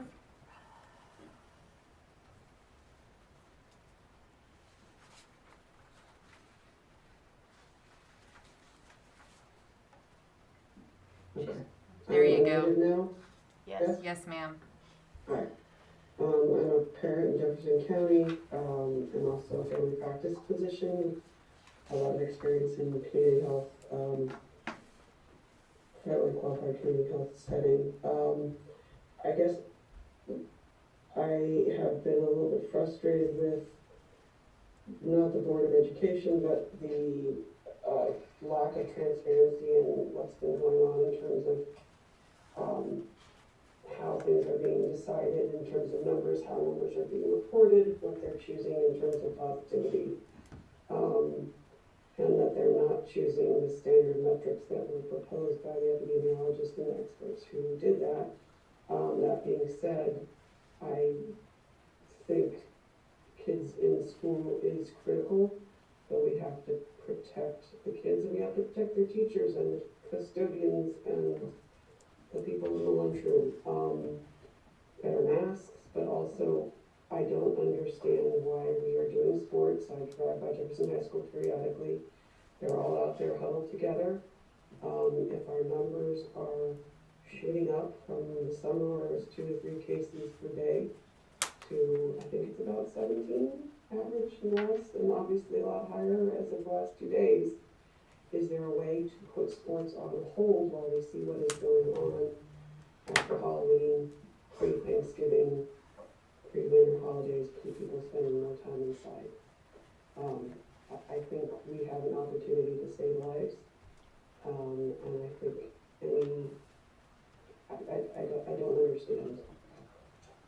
So I don't know what independence you have, but my plea is to put some of the extracurriculars on hold, keep the kids in school, and see if we can actually do a better job keeping everyone safe. I don't know if you're allowed to answer that, whether you guys are allowed to do restrictions on extracurriculars without government oversight, but I would like to know that. Thank you. Thank And you. Thank you for everything you do to try to keep the students and the teachers and all the other staff safe. Thank you. And just so you know, we are not allowed to comment back on public comment, so, Sure. but we appreciate the input. Thank you very much for the opportunity. All right, next we have the consent agenda. I have some questions about it. I don't know when it's appropriate. Well, first, Dr. Gibson, are there any additions or changes or deletions on the consent agenda? Ms. Lauren can speak to that, but no, currently, I believe there's only one, because we had a change in the start date of one of our custodians, on number, 28, 27 and 28. That start date had to be, edited based on some input from the employee. Is it just the 28th that's to be determined, or is it the 27th as well? Sorry, I couldn't hear that. Is it just the 28th that is edited, or is it the 27th and 28th? Yeah, that's correct, because his substitute date isn't impacted, because he can still be a substitute, not working though while he deals with some personal things. So it's just line 28. Thank you. Just 28. Just 28. All right. So is there a motion to approve the consent agenda with that one change? So moved. Second. All right. Any discussion or question? Yeah, I have just a general question. When I was looking through, it brought to mind that I don't know if there's any formal process for stipends or step-ups or increases for the service personnel. I'm just wondering, is there a formal, if so, can you either explain what that is or give a presentation, or how does it work with service personnel to move up? Do they have that option? Or, because I recall, I don't know, it was a few years back when Scott Suddick was here, and he had requested that like service personnel be given these step-ups, you know, all at the same time, not here and there scattered throughout, because it, you know, it gives the employee the opportunity to, you know, find out how they're doing, and if they want to step up, how they can do that. Anyway, does that make sense? It does, and what happens, how Step Up works for our service personnel, is that when there is an absence in that classification at that location, so for example, let's say a cafeteria manager is sick or has to take a few days off, then it goes through the SIM system. So there's actually a code that is a Step Up process, and then it goes to the next available person with seniority. So it will not, I mean, it is sporadic, as you said, because it's really conditioned based on somebody's absence. I think Also- perhaps, and let me clarify, Dr. Joy, are you talking about, because step up means one thing to us, where an individual is stepping up into someone else's position temporarily No, and I getting mean- paid for that? Yeah, I mean, Or are their you job. talking about one position changing to a higher pay level? Is Yeah. that what you're talking about? I'm assuming that that's what's happening in this, you know, I didn't want to call out a particular person, but I'm assuming that that's what this is, and then that makes me wonder how that works for service personnel, and, you know, do they have a formal, you know, like teachers, every year that you have service, you know how much to expect, and it's very clear, but I just wonder what it is for service personnel. So, like and I secretaries. just wanted to explain the reason that she said that is because step up means something very specific in HR and pay world. But I thought I understood, and I just wanted to make sure. So yes, there is, as there is with all service personnel law, they have very strict criteria for how positions can change when you're talking about an individual either adding an endorsement for another position or the position that they're in being reclassified. So basically, service positions are in classifications. Most of them you have to test into, meaning if you wanted to serve as a secretary, there's a test that you have to take, and you have to pass the test in order to qualify for that classification. So sometimes, of course, the different classifications have different pay rates dependent on the difficulty of the task and where they fall in those classifications. So if an employee's job has changed over time, or they've been given additional responsibilities, there is a process that's outlined in West Virginia policy where the individual can come before a committee with their job description and with the duties that they're fulfilling and ask to be reclassified based on that. The committee is composed of a number of different individuals. It has a building administrator, it has a service personnel representative, it has others currently serving as service personnel, and they take that request and then they review it, review all of the information, And actually, Amy, when you came before the leadership team and gave what the committee's recommendation was, you gave a very good explanation of the process that they went through to review and prove that. So do you want to give that now, or would you guys like a separate presentation on how service personnel reclassification works? Well, I think it would be helpful to me, but also service personnel, so that they know what they have to do. It's very clear, because some of them get stipends, some of them don't, and, you know, there's, it would help morale to believe that there is a possibility to somehow get a stipend, and how they might go about it. In that case, I think we should put it as a separate agenda item on another agenda. Yes, That's ma'am. okay. Thank you. It also has to do with job descriptions and duties.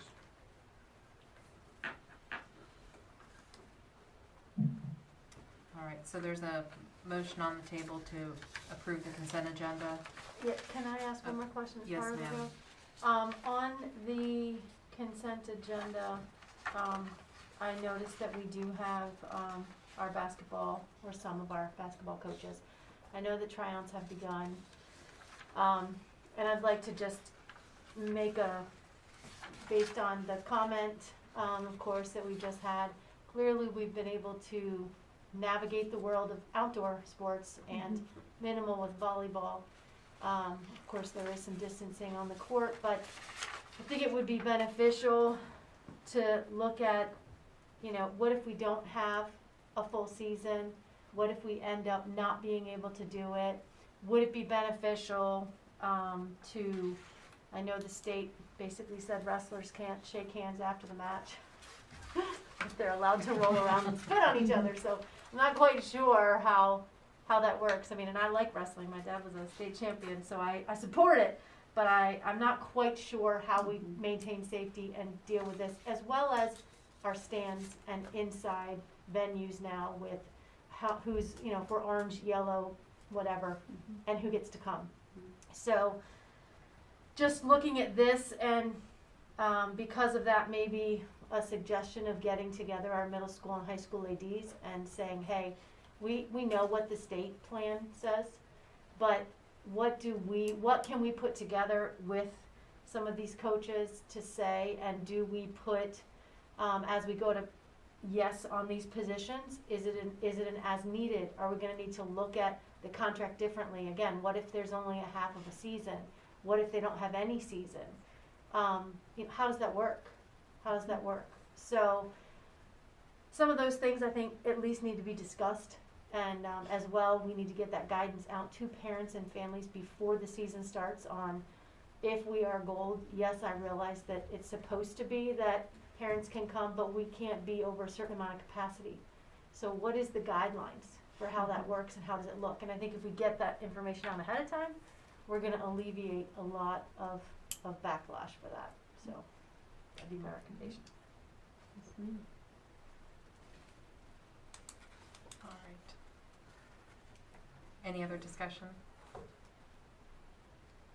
All in favor of the consent agenda with the one amendment on number 28?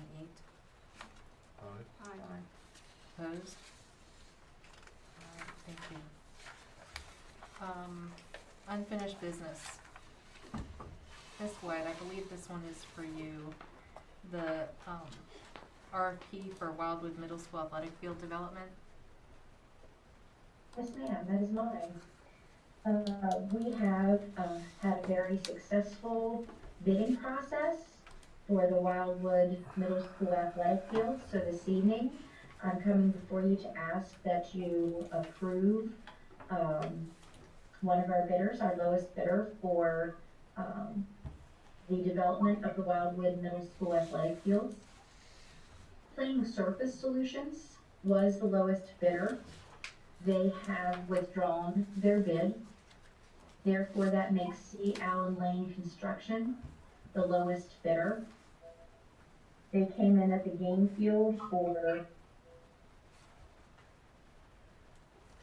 $194,176. To add sod to that would be an additional $40,000. The alternate field, which I want to remind you, is due to be reimbursed with our bond.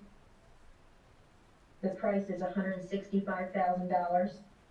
To add sod to that field would be $37,500. Joyce, would you not have to take the grass seeding off of there if you add the sod? So on the Yes. first field, you're taking 19.5 off and off of the 40, wouldn't you? Yes, sir. Thank you. Yes. So it would only be $20,000 additional for the sod. Additional. Yes.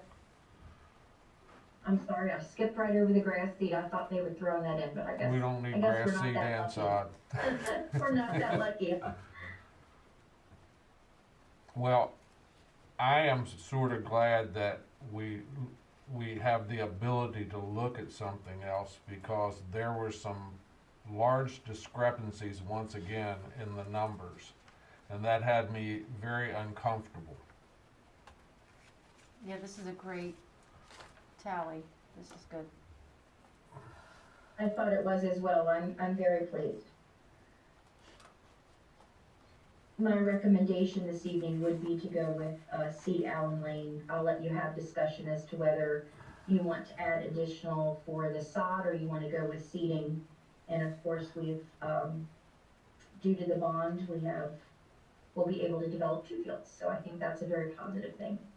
Joyce, go back to what you said earlier about reimbursement from the bond. Right, in I our bond. thought both of these fields would be covered under You know that. what, and they may be. I am having trouble, maybe Dr. Gibson can help since she's sitting there, pulling up PDFs here at my house. And the version I had the alternate field definitely in there. And perhaps she can check to see that both were in there in the latest version, because I apologize, my PDF will not come up this evening. And I've tried to pull it up multiple times. I do know that I noted that the alternate field is in there. We'll try to get you some WD-40 for your PDF. There you go. That'll help. That helps anything. That and duct tape. And Ms. White, I have a question for you. How does this compare to the original process that we went through? This does not have the bleachers in it, is that correct? It does not have bleachers or goal posts, which we're going to obtain separately. That is correct. And is there anything else that the first one had that this one does not have, or is that it? That was it. Okay. And Randy Jones is joining us on the call this evening if you have any questions for him about the development of fields. So if you look on our final board-approved bond call project list, we had the Wildwood Middle School game field, in addition to, if you look under Wildwood Middle School, the additional practice field. So they are both under the bond and covered. Thank you. Thank you, Dr. Gibson. Randy, what do you think is the time frame, Joyce, you and Randy both, I guess, what, as far as getting what we need and completion of these? We currently have the project being substantially complete in April. So a lot is going to depend on, they can technically start immediately because all the permits have been approved. It's just going to be weather dependent. We keep having these tropical systems move through. We can break with those and have a mild winter, they can really get a great start on it and be done even before April. What was the price on seeding the second field, the practice field? We did not break that out. Okay, so would that be in the 165,000? To add the thawed Look was at 37,500 to the practice field. The alternate 1 is the sodding of the competition, and the alternate 3 is the sodding of the practice. So we did not have an option of seeding the practice field? No, the seating, I think, we might need to step back a little bit. The base bid of 194,176 includes seating, and then you see the A, B, and C items below. Those are included in the base bid, and then to add the sod in lieu of the seating would be 40,000, so you can't deduct the 19,500. So the sod for that one field would really be 59,500, not 40,000. Is that correct? That is correct, yes.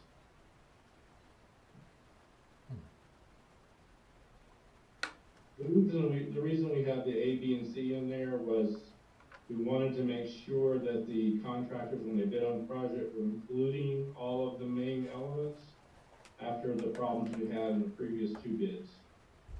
So that's why it's broken out, and it says on the bid form, this is for owner's information only. It's more of a verification that they had everything included. Okay, so just to go over it one more time to make sure that we all are on the same page here. If C. Allen Lane is 194,176, that includes the excavation, grading, drainage work, grass seeding, and concrete work. Is that correct? And then if we want to add sod to the competition field, that's an additional 40,000. 235 or somewhere there. Right. If we want to construct the practice field, that's 165,000. And if we want to sod the practice field, that's an additional 37.5. Correct. And then what are these other prices underneath it per cubic yard and per square yard? Is that the breakdown of those numbers? That's not an addition, like additional fees that they're going to charge us along the way. Is that correct? Those are just information that we have that if for whatever reason, for example, if you as the board wanted to add another 100 feet of sidewalk, we have a price that they're locked in at. Or if you want to take 100 feet of concrete out, they have to give us that amount of credit. So it's just a way to lock them into their prices so that they can't use that leverage against us once the contract's signed. Okay, but like importing fill material, Topsoil. the purpose, the price of the 194, that includes all of that. That's just in case we want to make the field 10 feet bigger or make it 5 feet smaller or whatever. I mean, they're not going to come back to us and say, oh, we had to do this and it's an additional $40,000. No, we just asked them to give us pricing, so we've been locked in up front. Gotcha, okay. So just for the board's information, our original estimate for all the base bid, and the three add alternates was $464,946. The low bid with the base bid and three add alternates is $436,676. But we need to purchase the bleachers and the goalposts, so that's probably going to be around $30,000. So we're within $2,000 of the original budgeted estimate. And has anybody worked with C. Allen Lane before? I have some calls in to check references, but I have not got calls back. I will continue to do that. Don't we have I to do think we're a relatively local company. don't we have to decide which of these alternates we'd be interested in? Because it's 4,000 more for Allen Lane. Alternate number 3. Yeah, but that's if you choose to sod the practice field. Yeah, that's what I'm saying. I think we need to decide that before we know which is really cheaper. Because if we're basing this on, it's only $100 difference between the two. But when you look at these alternatives, then it gets up into, the thousands. Well, if you look at alternate number 2, 165,000 versus 253,000 Right. for the two lower ones. So I mean, that one blows it out of the water right there. Right, but are we getting that? Well, we haven't decided on what we're Right, getting that's yet. what I'm saying, we need We to do not decide. have a motion to do any of these at this point in time. We're headed in that direction. But one thing we're very cautious of is the quality of work and what work we're gonna get from these people, and that's why Randy is checking a background of what kind of work these people have done. Right, I understand that, I'm just saying that we need to look at what do we want to, these, alternates. Well, if we're gonna be putting this in and not using it until, would it be next fall? I mean, would you recommend the sod or the seed, or Ms. White or Mr. Jones? Oh, I'm sorry. I would recommend using sod. If it's within your budget, I think it is. I think that's gonna give you a field that will be more ready to play on, come late summer, early fall sports. Randy, how about on the second field, the practice field? Would you advise us to go with sod on the practice field as well, the second field? Yeah, I would recommend that. Again, if you're planning on using it in late summer, early fall, I think sod would be the best way to go. Otherwise, I think you're not gonna be able to use that practice field till probably spring of 2022. Thank you.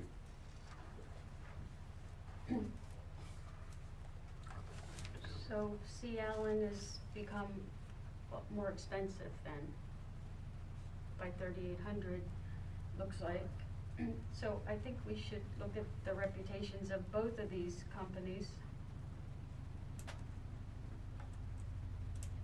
Do they come with letters of recommendation or portfolios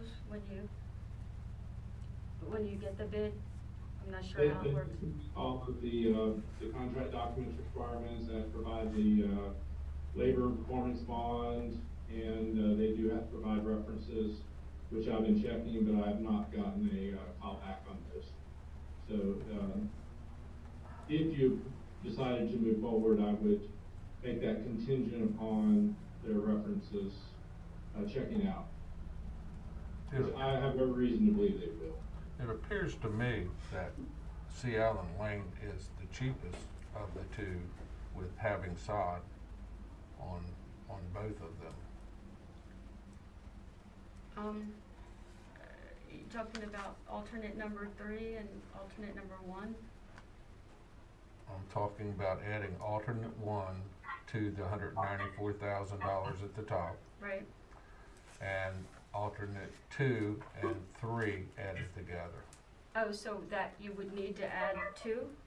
You would construct, yeah, because you got to have the second field constructed. Okay, yeah, I Okay. didn't know about that part, okay. And then you would want to, after it's constructed, you would want to put the sod on it. Okay, I didn't know we And were looking at that. I don't see anything over here that is, and you don't want, I would think would not want one person to do one field and another person to do another field, side by side. Ms. White, can I ask a quick question? Yes. When I'm looking at C. Allen Lane, and I apologize for just catching this now, when I add up A, B, and C, I come up Yeah, with they don't, it's 144,753. right. And Randy, those were the numbers as they were given. Yes, these numbers, they don't include their general conditions and their overhead and profit. So add those three numbers up, subtract it from their base bid, that accounts for their general conditions and their overhead and profit. So the information that they had to provide on A, B, and C was just for our information to make sure they had everything in the project included, since we had a previous bidder that left out the bleachers and GoPros. So they, That's the reason for those numbers. so it looks like they actually were the only ones who showed exactly what their profit was and no one else did? I'm sorry, I didn't hear that. The other numbers add up to the top number, is what she's saying. Right, so I'm saying it looks like they're the only ones who actually showed what their work will allot them, and everybody else kinda, if you will, put their costs inside their costs, so we really don't know. That is correct, yeah. I mean, we can tell where they get it from, thanks to this bid, but, yeah, I mean, I think that frankly is a fair way to do it, at least you see what you're paying them, I think that's frankly a lot more honest than they needed to be. I would agree with you on that. All right, so if we take the 194 and you're saying to add the sod, which is an additional 40, and if we do the practice field, that's another 165, and then, I'm sorry, one more time, would you sod the practice field as well? Yes. It's 37.5, Yeah. so that's I about think because they're 200,000. next to each other as well, and the fact that then you're gonna be trying to keep sod with one and hay and straw and seed on another, and you're trying to keep that with our maintenance guys, I just think that's gonna be a nightmare. You Either mean you're- we're not in the landscaping business? Yeah, No, I can, we have I'll the- go over and water We have it. the money, we need to do both of them inside. I think we do too. We just need to do it right and have it done and be ready to go in the fall, actually in the summer, because that's when they'll start back. And if you have sod down in April, if you want, you ought to get the spring rains on it, and so it ought to get rooted pretty well. So if we were to do everything that we wanted to do, it would be the 436, 676. We would still need to purchase the bleachers and the wall post. And even with those, you think we'll be within a couple grand of budget? I don't think we can ask more than that.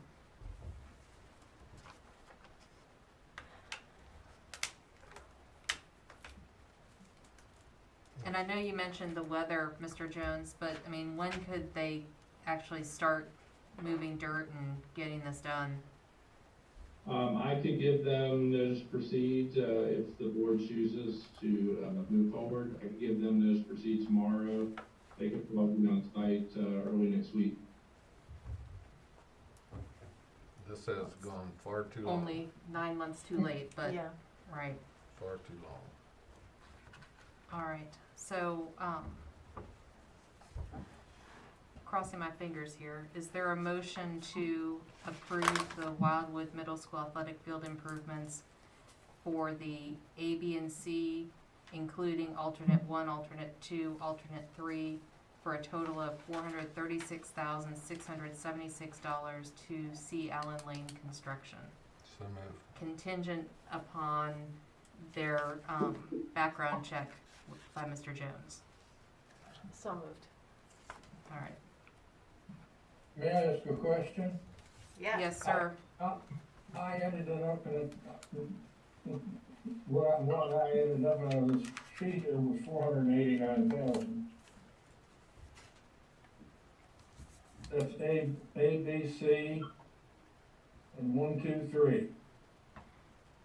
Well, we have to add the base bid of 194, which is made up of A, B, C, and their profit margin, and 1, 2, 3, so the total comes out to 436, 676. Correct. And how did you reduce it? I didn't understand that. I'm getting an echo, so I'm sorry. The 436, 676 is made up of the 194,176, which is consistent, which is made up of the A, 101,000, B, 19,000, C, 24,000 and change, plus their profit, which is about 50,000.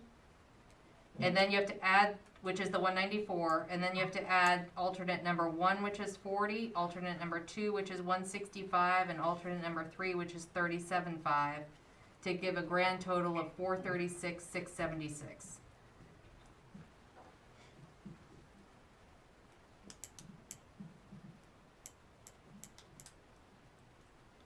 So there's a motion on the floor to approve the 436,676 for the Wildwood Field improvement to C. Allen Lane.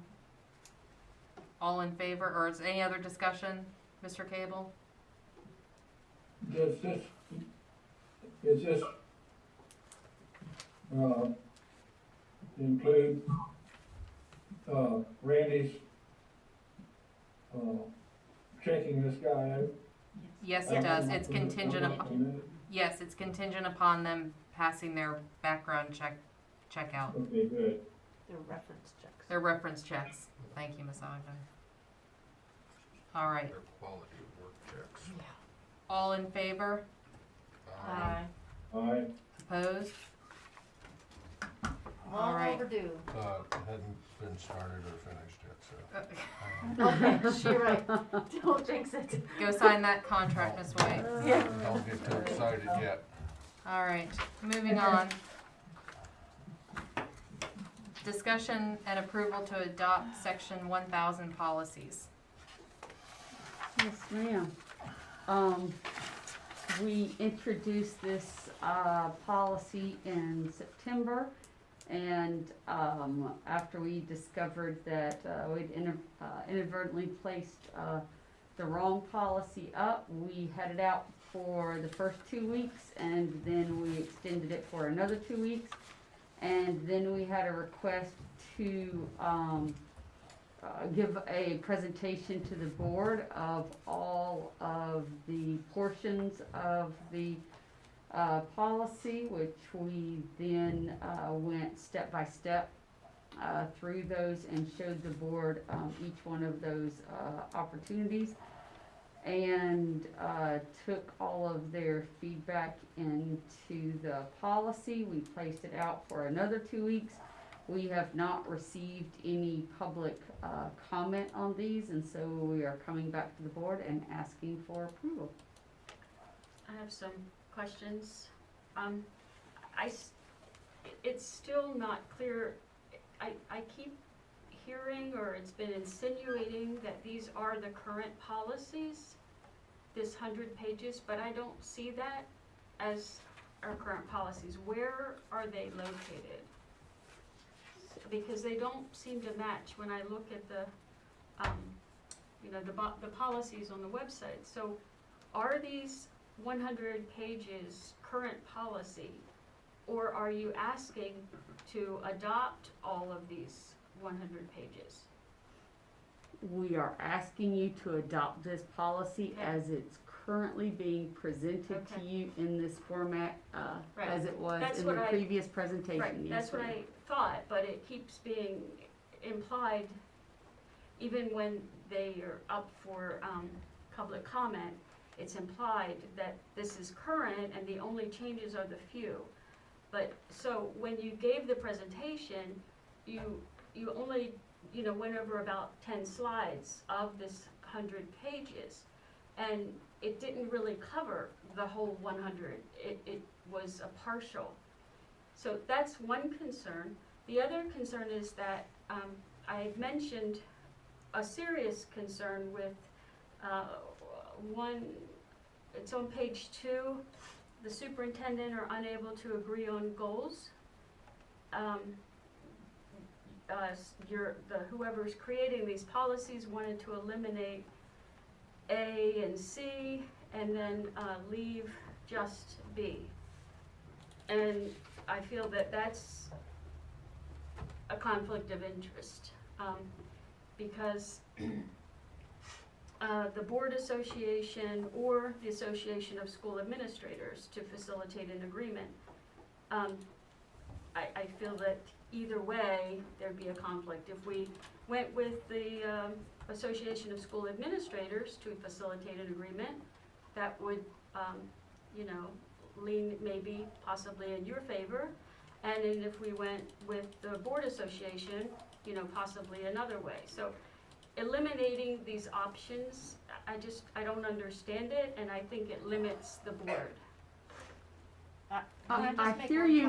comment? We did have a discussion about that. Yes, ma'am. Yeah, number one, I think there was at least 27 to 32 slides, as I remember having to through, no offense, with you expressing them, but, that's beside the point. The other piece of this is, in my personal opinion, the West Virginia School Board Association and Howard O'Call, and the West Virginia Association of School Administrators, I feel very confident in the years that, I've served as a board member in the fact that they would be able to come in and do whatever, number one. Number two, I honestly really feel like if you have a division where you don't have cohesiveness between a superintendent in a board to where you can't even create goals and you need some kind of a facilitator, in my personal opinion, you have some serious issues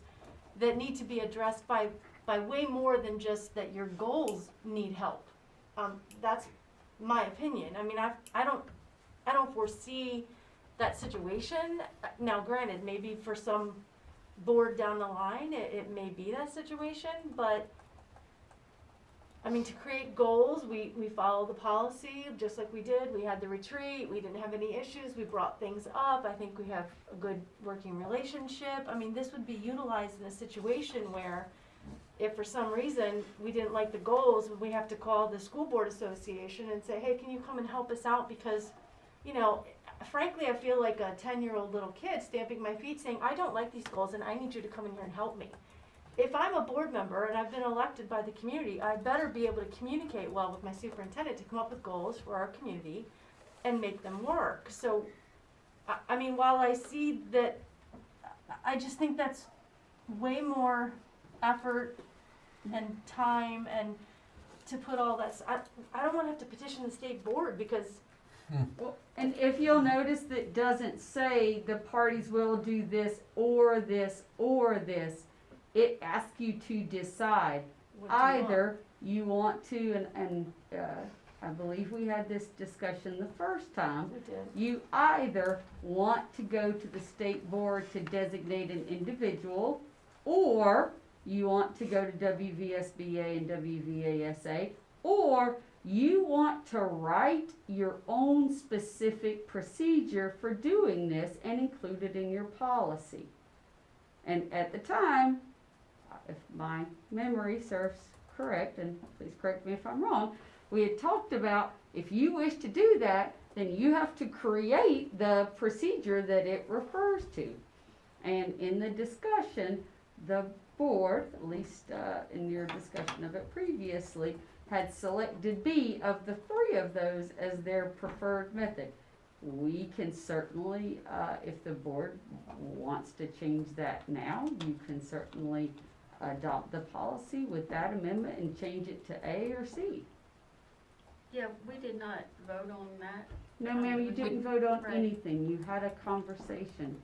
We had a About your conversation and it preference. was that if we're in such a dire position that we can't agree on goals, that you don't wanna leave it open at that point in time to figure out how you're gonna come to a resolution. So, you need to have the resolution process in place in case you're in that position where you can't agree on goals. Yeah, I understand, but I just don't see eliminating and just, I think that should be left as an option. That's all I'm saying. Well, it just says if the board and superintendent are unable to agree on goals, the parties will. Petition What will the we state do? or engage, so add or perhaps. I like Yeah. it how it's written. I have to agree with you, Mark. I have no interest in changing it, personally. And the, however many slides there were included the other policies. It wasn't just this policy 1000. So there were slides that covered the separate policies. The other thing is, The 3,000 and the 4,000, right, yeah, that's my mistake. I have to add it on the next one. but I feel that, we really didn't go over a lot of this, and it's not fair to the public. We went over so many portions of it, but we keep putting the whole thing out as if, I just think it's misleading, and for transparency purposes, whatever we have discussed in the slides that should go to the public for comment. And until this information is presented to the public, however, you know, whether you're gonna use 20 slides or 10 slides, that's the information that the public should make comment on. Well, Dr. Well- Joy, this information was provided in this format, and where you do have an option, that is the information that was presented to you. There is a great deal of policy that's driven by the state mandates and state policy where you do not have a choice. We went over every section of this in which the board could make a decision about how to implement that policy. Those decision points were presented. Those slides were public information. They were provided prior to the board meeting. They were recorded in the board meeting, and they continue to be available online for anyone who chooses to see them, including for the last several weeks when it has once again been out for public comment. So I would hope that you and the rest of the board and the public would recognize that they have been given a significant opportunity to both review these, see what options there were for implementing the state's policy, and then making a decision. The fact that we have received 0 public comment or communication from the public after this being our third, actually in totality, 4th meeting discussing this policy and its implementation and how it has been posted and what options are available, and providing slides that individually go over those options, as well as a video conveying our discussion about those. I am uncertain as the superintendent, but will take my guidance from the board about what additional information could be required in order for this board to make a decision. I'll make a motion that we accept the policies, as stated. Is there a and as second? presented. Please state the policy number. Take my glasses off first. Policy section 1000, 1,000 policies. That's how it's- section 1000, revised, new, and cross-reference administration policies. I'll second it. All right, any further discussion? All in favor of approving and adopting section 1,000 policies as presented? Opposed? Yeah, me, I oppose. I just think we should, you know, be straightforward and transparent with the public. I think they see 104 pages. This is not a time for comment. This is you vote. And You I vote voted. for, no, but you're tagging on transparency to it. I That already is not a said that. discussion issue. Okay. It's a vote. All right. Motion passes. 14, discussion and possible action to reschedule the regular board meeting in November from November 23rd to November 30th. Is there a motion? So moved. Is there a second? Any discussion about changing the meeting date? All right, all in favor of changing the meeting date from November 23rd to November 30th? Aye. Aye. Opposed? All right, thank you. Discussion and possible action regarding the December 28th meeting.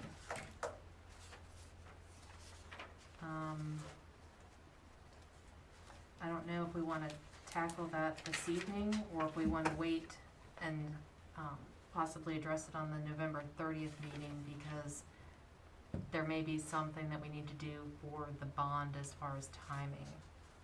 Right now, we're set to meet December 14th and December 28th. Any comment or thoughts on that? Probably be best if we wait till the November 30th meeting to see where we are. Okay. And we have a November 16th meeting as well. Yes, Yes. sir. At So- 6, and that one's at 6 o'clock, correct? And that's a discipline hearing, I believe. Yes.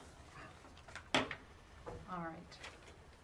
So we've discussed and not taking possible action. So we're moving on to C, next steps and timeline for bond initiatives. Yes, ma'am, thank you very much. Now that the citizens have, very generously voted, for the bond, the next step is for us to begin the process of ensuring that they see the facilities improvements that they voted for. So, we have met with the bond attorney and the, finance and municipal, individuals who will be shepherding those bonds through the purchase process. So when we met with them, the first step is that we have to have the certified canvassed election results. We've already been in touch with Miss Nikki Painter. We should be getting those shortly. And then the bond attorney and the finance people will be preparing what they're calling an authorizing resolution, which is essentially them taking the information regarding the bonds and the repayment of the bonds and the information that they will be taking out on the market to sell the bonds. They'll be bringing it before the board and asking them to authorize them to go out with those bonds. Now that they anticipate being a two-step process.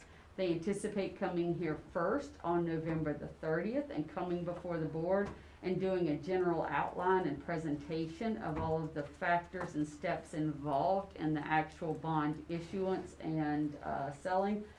And then in December, they anticipate coming back with a much more specific set of guidelines. That authorization then has to go to the Attorney General to certify that, and then once that's completed, they can go out into the market. Now, we've already started the process. So for that process, we've been told that if everything works perfectly and all of those cards fall into line, it will be March, probably late March, early April, before we actually have money sitting in the account ready to hand that out.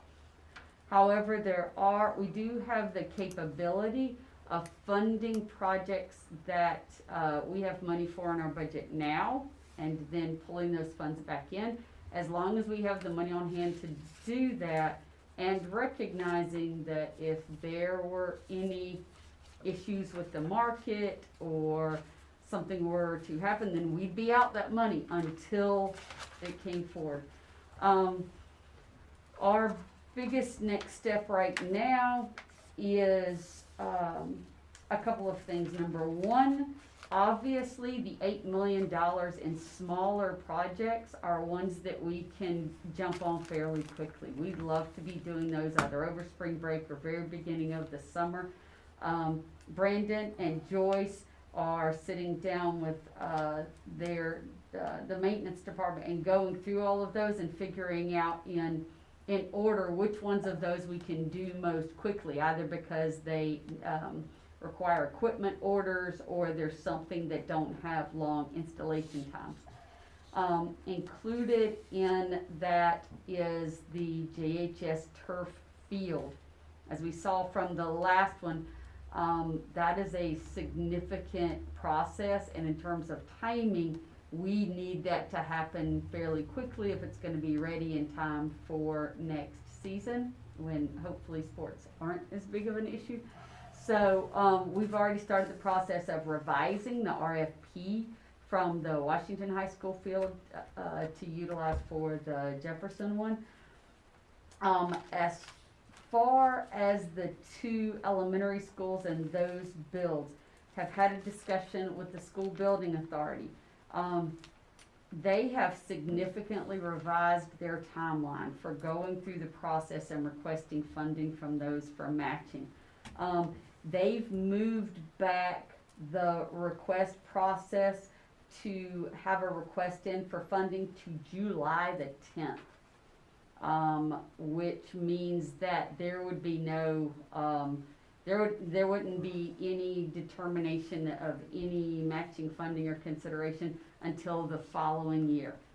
Quite frankly, we wouldn't have been putting shovels in the ground in the fall anyway. We have to have a pretty significant and robust public input process that may be a bit complicated by COVID, but our plan is to have a number of electronic surveys for individuals in the community, and then to follow that up with some on-site surveys with socially distanced individuals, all of our safety protocols present, and folks giving us feedback about what programs they'd like to see incorporated in the build.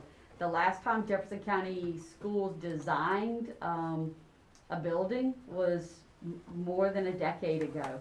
There have been a lot of advancements made in construction and quite frankly in instruction as well, that we need to make sure people understand what their options are, what those options cost, and what's most important to them.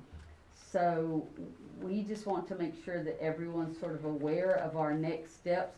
We've asked the bond attorneys to give us a full timeline. We will give that to the board when they give that to us in writing so that you can see those out. And by the next board meeting, we will also have rank ordered for you outside of the two schools, a checklist of the other projects that's our recommendation for what order that we finish those in. So, but we will certainly take any direction from the board if you have certain priorities that you want us to pursue above others. I mean, if we go totally online at the first of the year, semester break or something of that such, I think we'd be foolish not to work on this list of projects. Oh, yes, sir, certainly. The ones, again, that we have money to pay for up front. And in those cases, the board would have to pass a reimbursement resolution just as you did with J. High's Field, the 2 tracks, and the Wildwood Middle School fields. As long as any approval of those, you pass the reimbursement resolution, then you can repay your general coffers back out of the bond. And one of the other things we discussed was, putting RFPs out now, like the turf field at Jefferson is the perfect example. We can't wait until March to start shopping for a turf field. I mean, we know we have to do that now. And they said that if we can make the contract contingent upon the bond issue, and, then we go ahead, set it up now so that as soon as spring, the weather breaks in the spring and they're done using the track, they can go in there and start the work right away so that we'll be ready for play in August. Yes, ma'am. I have a question. How will you track the money spent? In terms of the bond or any that we spend The bond. before it? Yeah. Yes, ma'am. We have a separate set of finance codes for those. And as Joyce was conveying, when we have those project boards, we'll have project numbers tied to each one of those, and then the encumbrances for each one of those projects are going to be tracked through that bond code in finance. We have to report back out, and then we have to be able to tie each one of those to what's in the bond specifically. We can't purchase or build anything that was not already, the board, no one has the authority to place something in there that wasn't in there already. So I'm like to offer a suggestion that maybe we find a place on the website where you update the monthly or the expenditures, the what you completed, the date and the amount, so that the public can, kind of watch as you go along. Mm-hmm. Thank you. That was actually what Ms. White's suggestion was with the project board. That's an electronic process. We would have the capability of logging in the people who are responsible for the different projects and then saying, okay, this moved from this phase to this phase, from this phase to this phase. And we can make it publicly available so that folks can, which is exactly what we want. We want them to see what's getting done with their tax dollars. Any other questions about the timeline for the bonds? All right. Hope it happens before the rates go up. Yeah. Yeah. Are we going to attempt to build the 2 elementary schools at the same time? That was the question. Oh, and thank you for asking that. We have a timeline from when the bonds are issued. We generally should have 85% of those funds expended within 3 years of the issuance. They do have engineering extensions for up to 5 years, meaning, hey, we've got a plan, we've already put this much of it up, but because of this reason, this reason, this reason, and certainly if we have any delays, which I'll be very honest, I expect some delays based on COVID alone. You know, we're sitting on $1 million in MIP money for a complete replacement of the HVAC system at TA, and you know, we were on bended knee to get folks to come in, and they just don't have the equipment. So I don't see any way around building both of them at the same time. I don't see anything wrong with doing it. Just asking that question, 'cause other than the I've been staff's asked that head question. exploding, that's an enormous, for us to run $8 million worth of projects at 17 locations and then build 2 $16 million facilities at different places in the county at the same time while we're responding to a pandemic does give some folks pause, myself included. I mean, I But- think we can do it. We can. Oh, we will, actually. It's a We can do proverbial. it. We will. I mean, that's, my answer was, Notice. I think Just we point that out. can. Yeah, tell me We about wanna it. get Yeah, it we right. can. That's I the have most another, important. We wanna another get it right. comment while we were talking about the sports and, talking about what's being built, and I understand that you can't put anything new into the bond, but, just the possibility of a pool, I think that it's getting, serious. The swim teams, they're probably the only sport that can't compete, and that's probably the safest during COVID because they can very easily socially distance in a pool. And I know that our, the handicapped children in our schools, you know, were transported to the Shepherd. Now we can't use that because of COVID. And I know that a lot of kids that live up on the mountain, it's probably 45 minutes to an hour to get back and forth, just one way to get, you know, to the pool if they want to practice. So they would go home after school, and then they would have to get to Shepherd, and then they get back home. So it's a serious inconvenience, and Shepherd makes a lot of money, I believe, off of admission to the sporting events, and it just seems like it's long overdue for us to have a pool. Well, And we're Dr. Joy, you are going speaking way Madam off President. topic, but I promise I did not pay I her was the gonna same. started to say. you've been talking to her, Kathy Skinner. Kathy Skinner will slip her $20 For after this. years, we've been hearing So- that. Natatorium. Yes, we Mandatory, want a yes, natatorium. ma'am, and to Yes, your we do. point, we can't add it at this point to the bond. We could, and at any point, if what the board wants is an estimate of what that would cost when you're going through the regular budget cycle, because you're having to budget out maintenance and other projects that aren't in this bond. There are still gonna be projects and things that we need to fix or that we didn't anticipate, you know, something breaks or collapses or a new program comes up. And the natatorium can certainly be one of those. I will convey to you that will be an eye-popping cost, both for construction and for, more importantly, insurance and for ongoing maintenance. But we can provide that to the board when we start our regular budget process for 21-22. Well, and looking at that as a, you know, as we're doing these builds, what is the community support for it? What is our partnership with Parks and Rec? And, you know, things that we've talked about before as far as, you know, maybe now's the time to at least look at that as we look at these build outs to see what the cost may be and where it might want to go and or be located. Okay. Natatorium, check. I know. you Moving know, on so. to 14D, notification to lease occupants. Yes, ma'am. For part of what the board's very far-sighted planning was to purchase pieces of land for both of these schools to sit on. We did not borrow public funds for those. The board wisely saved the impact fee money over many years to be able to purchase those 2 pieces of land. both to support our local farming culture and so that the land didn't lie fallow. Both of those pieces of property have been farmed by local individuals. The Shepherdstown property was farmed by Mr. Welsh, who sold us that property, which we're deeply grateful for.